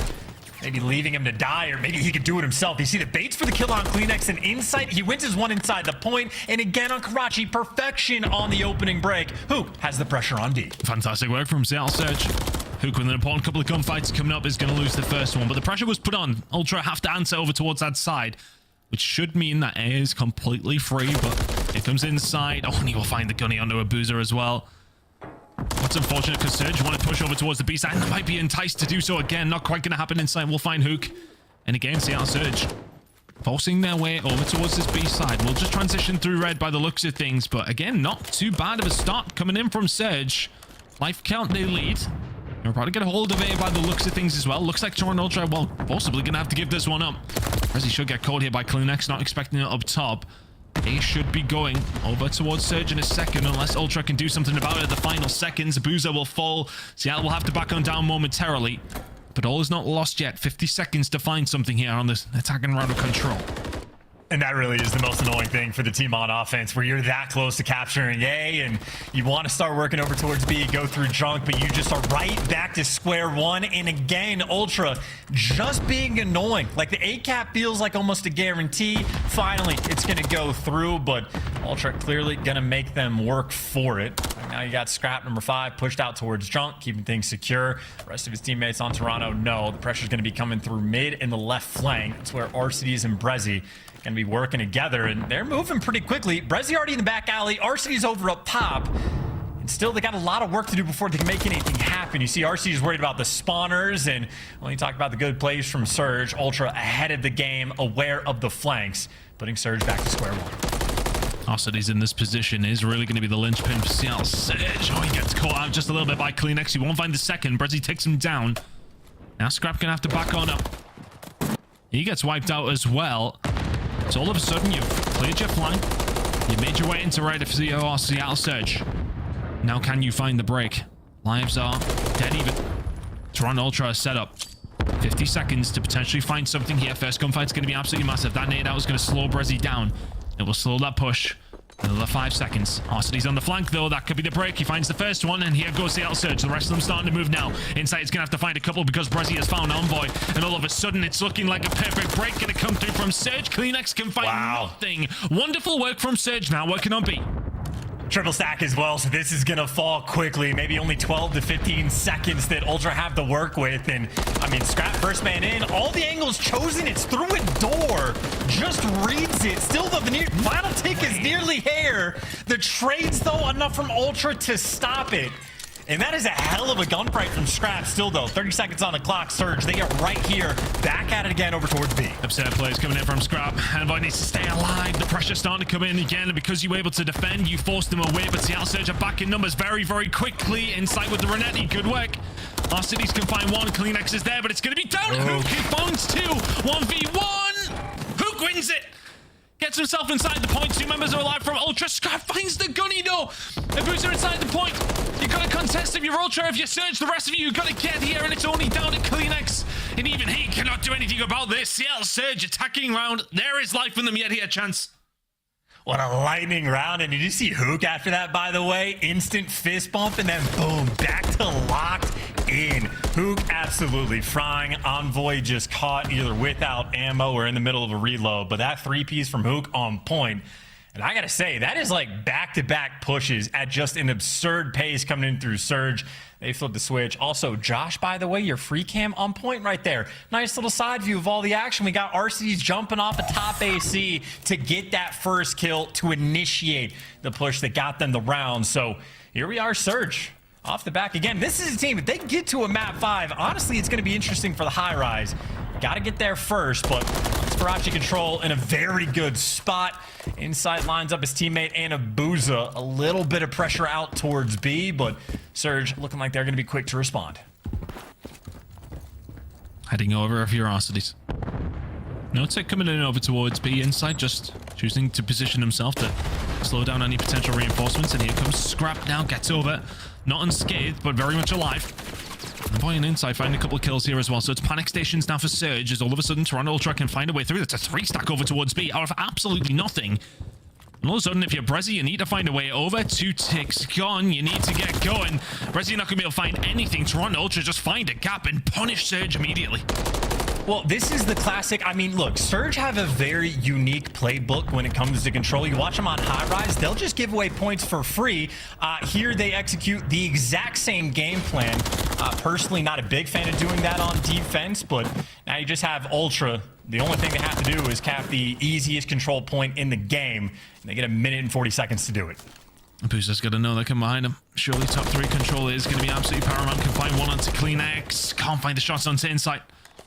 Envoy will help as well, finding the shots into Brezzy. The flag coming through from Hook is surely going to be right here from top 3 as well. He will challenge it irrelevant, but onto the point we go for Scrap. He can trade out Envoy. Trophy system in, and now it's Overwatch for Ultra. Trying to answer back after a really good attacking round comes through from Seattle Surge. Inside holding the flank down. Hook, you're never going to win that gunfight, but Abuza and Co can maybe get something going over towards the mid-map. First tick is in.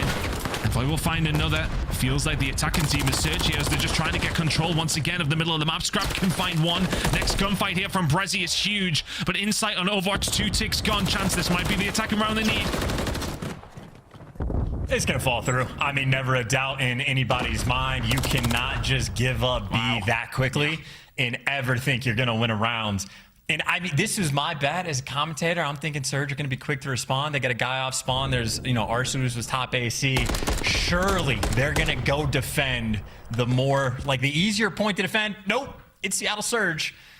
That's like the 3rd time we've seen something like that from those guys. But either way, as you pointed out, Ultra, they do slip the net. They find that opening and they execute perfectly. They get the 3 guys on that B zone. So even with a sort of strange sort of setup, the timings might be awkward. Ultra read it anyway. And again, no pressure there in that round. Insight, by the way, on a 5. Shout out to the observers again for staying on point. One more kill against Cruz, and it's gone. There is the opening towards the B zone. Oh, the code gods give it and take it away. Insight not going to be able to do anything about that. And we speak about open routes, and while Seattle Surge have found one themselves, with that kill onto Insight, it opens the door. Who's going to find a kill on a Scrap here as well? This is huge for Insight to potentially find something. The backup is on the way. Child comes through, you find it, and all of a sudden, that's 2 members of Surge still over towards the B side. Hook's going to clear. B's gone. It's gone.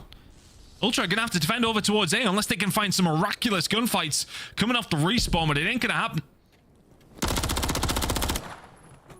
And here's the menace, by the way, just to keep things rolling. Hook in your spawn, going to be the thorn in their side, but that was everybody on Surge playing perfectly off the opening break. It got blown wide open by the car on Insight, but great gunfights coming through from basically every single player of Surge, and Hook still a menace. His heat map is insane, but we talked about how easy it is to capture this 8-point. Well, it's only difficult if you end up in the blender. Brezzy playing a nice little credit spot to try to keep things open. CleanX, though, if he's living around the coop side of the map, could be a problem. Some wild spawns on the mini-map, by the way. Scrap just got, you know, shot in the back from a player 2 seconds off spawn. Everybody around junk side of the map. But either way, power positions under control for Ultra. They've read the map pressure now.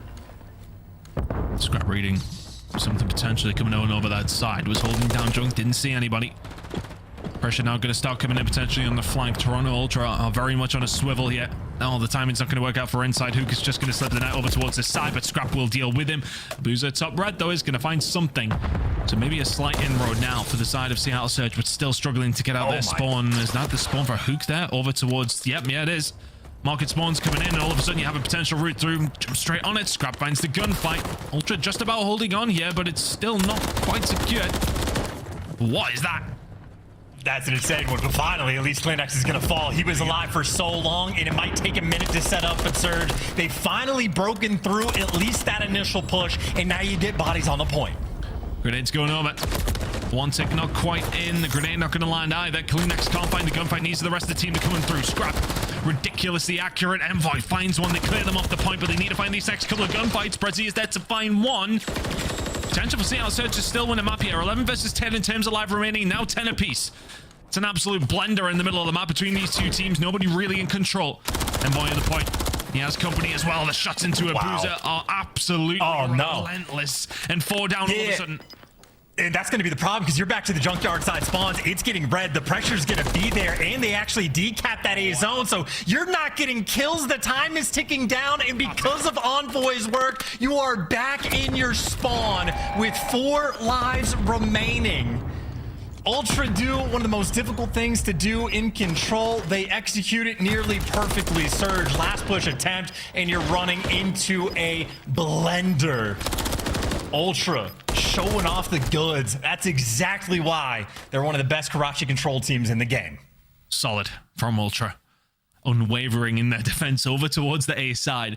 Both two teams letting B slip, but this time around, Insight and Co can hold down A and send us to around number 5. Controllers being, well, by far the most interesting map of this series so far. Maps 1 and 2 are wash for Toronto Ultra, but they have been made to work for it here on Karachi for the 3rd time in a row. 2 apiece. Who's going to get over towards the defensive side? Honestly, it's hard to call even which way it would go anyway. I mean, you would always kind of presume the defensive side should be able to hold down. It's going to be Ultra to attack. But they found far too many easy routes over towards this B side. Seattle Surge are going to have to be tight. And well, it's still going to be a normal hit off the rip, right? So they've had easy routes for the opportunities, but those have come in the middle of the round. They are right back to their standard square one. And nice little first blood, nice little second blood. All the kills simply falling into their laps. And even a kill away from the Cruise. Insight still staying around the objective. Has a trophy and a little bit of help, but the next gunfight could be key. And this is going to be it. Again, just falling into their laps. A zone secured. You got a cruise missile in 2 minutes and 20 seconds to work with. Hit the gas pedal. That go button firmly there. They're working their way over towards B quickly. Maybe one player a booze behind enemy lines and a couple kills coming through right there from Surge. But the jump control is lost. That means close spawns from this point on from Ultra. The opportunity's here. Luke finds a good kill. We'll start to get some control over towards the top right side. Needs to win this gunfight. If you're Kleenex, should get traded out, but the player's not quite there. And if able to help out Kleenex staying alive. Bear in mind that cruise missile is available, but the kill's just very much fallen the way of Seattle Surge so far. Turning on its head though, if you're Envoy and Scrap, you find 2. Envoy with a gunfight that just didn't look like he was going to win. And all of a sudden with Hook hitting the flank, as he often does, the door is open over towards the B side. Hook can find Insight, calling in the cruise missile. Gonna find something with it to just try and slow things down, but the flank's coming on through. Hook now is gonna find another on Envoy. How on earth is he broken this open? Seattle Surge clean wipe to force Ultra back. Scrap is here to potentially do something, but immense from Hook to hold that down. Yeah, no, Hook killing the guy that was in the cruise is as clutch as it could possibly be. You're still not blocking the spawns, though, so it's still going to be those close, strong spawns on a consistent basis coming through on the side of Ultra. And still the opportunity maybe to set up another play, a couple kills coming through, and now I think it's going to be the real opportunity from Ultra. Players out towards Bus, RC's maybe going to find a freebie in the back alley. Kleenex is going to fall, and another 2 down coming through Surge. They are holding strong. Looking good. 17 versus 12 in the lives department. Close spawns coming in, though. Takes one good wipe here from Toronto Ultra. Good bait coming in. Scrap will find one. Oh, Hook doesn't see him either. The shot's going to go in. He'd be getting screamed at. That Hook's behind you. That nade's not going to help either. Resi is now here. The backup has arrived. Kleenex will be able to find one as well. And welcome to just an absolute craziness going on over towards the point. Kleenex has done so well to find 2. And that might break things open. All of a sudden, you've got a couple of members in here from the side of Ultra. Only one player, maybe a position to do some. That's going to be who Cruise Missile coming in. Insight's going to be coming in off the respawn. And this is just going to slow them down. 2 ticks are in. If you're Seattle Surge, you've got to move, and you've got to move very, very quickly. Brushy can find one towards the backside. You've got to contest. You've got to contest now. It's not going to happen. Some adversity in map number 3, but Toronto Ultra deal with it. 3-0. Control goes their way. Seattle Surge. The bad luck continues. Well, the only difference on that map ton is Scrap's feet didn't hit the table until after the map was done. They did get pushed, but they executed. That was a zone defense from Ultra in the round prior. And of course, the execution on offense towards the end. Things got mixy, but I think when the pressure got cranked up for the side there for Seattle Surge, a couple people's heads on a swivel, not knowing what direction to look. Kleenex at some point just makes the play, gets the timing to hit that sort of like back alley around the dumpster, picks up a 2-piece and flips the switch. I mean, Hook did have a hell of a map, super well timed on the flanks. Hook was a menace virtually the entire time, 600 to 800 damage, a bunch of assists as well. That is all just, again, for a drop of blood. Ultra maybe not remain perfect there on the overall map record for Karachi Control, but perfect in the series. Fairly dominant hardpoint win. Pretty comfortable S&D doing trick shots off the top third, and Karachi Control, again, spicy, but doesn't make a difference. That is what I like to call a Freaky Fast Friday there, Ton. A couple different 3-0s we had. Yeah, we speedrun that one, don't we? My word. Fantastic performance coming in from Ultra. Nearly as fast as the Crimson Slap in a Porsche. Fantastic work coming through from the side of Ultra. 3-0. The desk. Not a whole lot to talk about apart from Ultra just being really, really good at this game. Toronto, Atlanta, thank you. I get a Friday night. It is 5:15 here on the East Coast. I've only worked 2.5 hours today, and I expected to be here for at least one map 4. What went on with our top 2 teams? I mean, it was team diff all day today. I mean, Toronto Ultra, obviously our Major 1 winners. We expected this series to go the way it was. Unfortunately for Seattle Surge, they almost had it in that game number 3. But unfortunately, once again, they just were unable to close it out. Nameless, at one point you looked over at me and you said, oh man, we're going to a game 4. And then you looked back over about 30 seconds later and said, actually, we're done. What changed in this series? What gave you all the faith that Toronto could close it out? I mean, they had an opportunity in this round here. They just got pigeonholed in their deep spawn. Like, you capture B, you only need 2 ticks onto A. And, life, obviously, Toronto has a life advantage there, but they just needed to slow it down and keep map control. They weren't able to do so. But, honestly, there were just so many moments throughout this series where we really just saw how good the Toronto Ultra truly are. Like, even on that map number 1, they started down 80 to 20. It's a rotation to P3. They have to be flawless there. And they are tracking quite literally everything. Like, Arcades was on a 5-kill streak, one off of a cruise that definitely sets you up for a great position, especially when you get to a hill like Junk. They all just sit back behind P3 and just wait, and they know he's gonna have to overextend at some point. He does. They find that kill, and from then on out, they just dominated the rest of the game. Yep.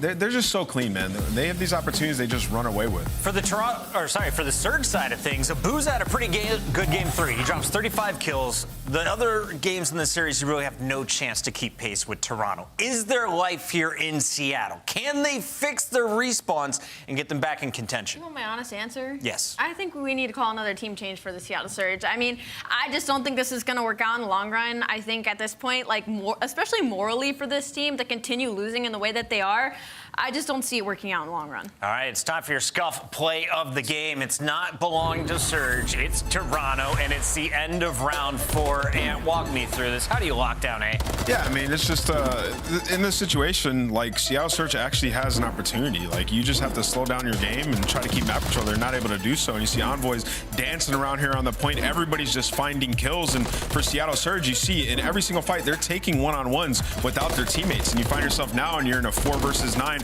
We have to run up to a guy on barrel heady. It's just tough Call of Duty. Karachi can get away from you real quick.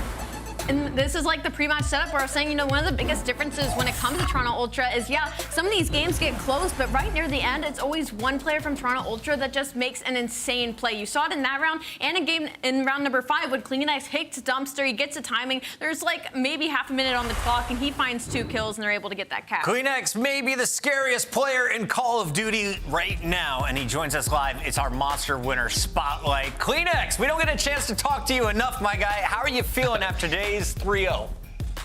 I'm feeling good. always good to get a free L. Always feels great.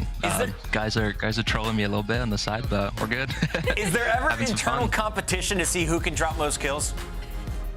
No, we just do our thing and get out there quick. I think that's been our method the whole year through, so we're just gonna stick to that, just have some fun. Yeah, Kleenex, congratulations. It's tough with a series like this when you guys played so well and clutched up there in map number 3 to really pick your brain about what happened during those maps. So instead, I'm gonna ask you about Major 2. It's happening in about 3 weeks. Clearly, you guys are feeling comfortable where you're at right now. Is there any team you think that comes close to you currently?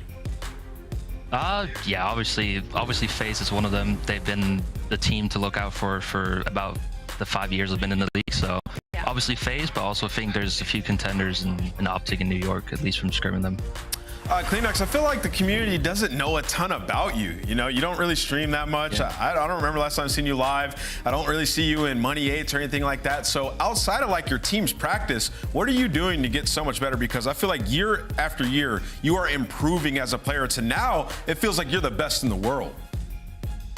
Honestly, I feel like our method has always been less is more, and I feel like I've been trying to just do my thing outside of games, and honestly I've just been trying to like reset my mind after practice. Obviously we play 6 to 8 hours a day, so I feel like that's more than enough to at least get better. And I'm not usually a guy for 8s. I don't really think it helps a lot or anything at all, so I just stay away from it. I just relax, reset the mind, and come back in the next day. Dude, you have one of the best heads on your shoulders in the league, my guy. Toby, before we let you go, if you guys win Miami, what do you want to eat to celebrate down in Florida?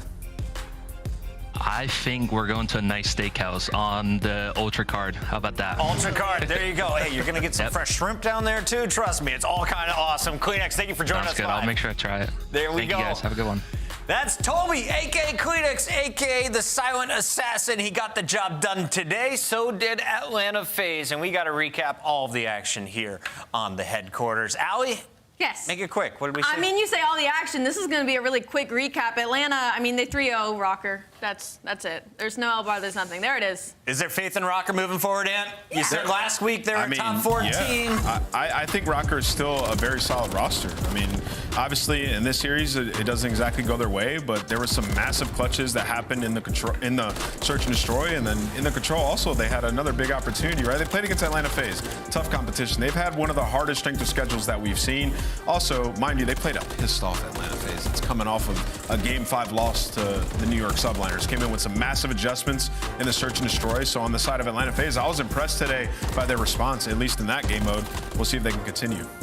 I was really impressed specifically by the ARs in this series for Atlanta FaZe on that side of things, because they have Sip and Abizi, obviously the SMG duo that every team tries to replicate on their rosters for the past 3, 4, 5 years. And for their ARs in this situation, it's such an AR-heavy game right now that I feel like they need to step it up a little bit and do what they did today moving forward, and maybe we see Atlanta win a major. 0-3-0-3. It's FaZe and Toronto taking control and staying on top of your leaderboard. We have more action coming your way tomorrow. And of course, reminder, we are 3 weekends away from heading down south. The Miami Heretics bringing us Major number 2, presented by Gamergy. And this is going to be a fun weekend. Excited to see all these squads on land once again. If you have a dark horse to break into our top 4 like Minnesota did last time, who do you got, Allie? Does Minnesota not count? I'm going with Vegas Legion. Vegas Legion. Boston Breach for me. Boston Breach, Vegas Legion. Are they playing tomorrow? Well, if you sync your calendar, you would know. Or you can just look at this screen. The answer, Boston, yes. Vegas, yes. 3 p.m. Monster Energy matchup. It's all kicking off our show. Reminder, we kick things off a little bit early, 2:45 Eastern, right before noon on the West Coast. We'll see you tomorrow for headquarters.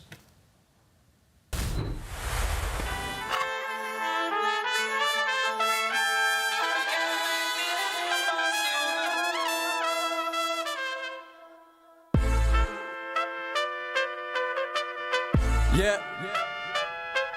AK, let's go. Estoy cansado de lo falso, si les puedo ser sincero. Por eso mi enfoque solamente en el dinero. Ya no quiero más relajo, ya no más amigos, porque lo único que hicieron es desviarme del camino. He retomado el control, tenía que tomar un receso para averiguar lo que en verdad soy yo. He retomado el control, el rey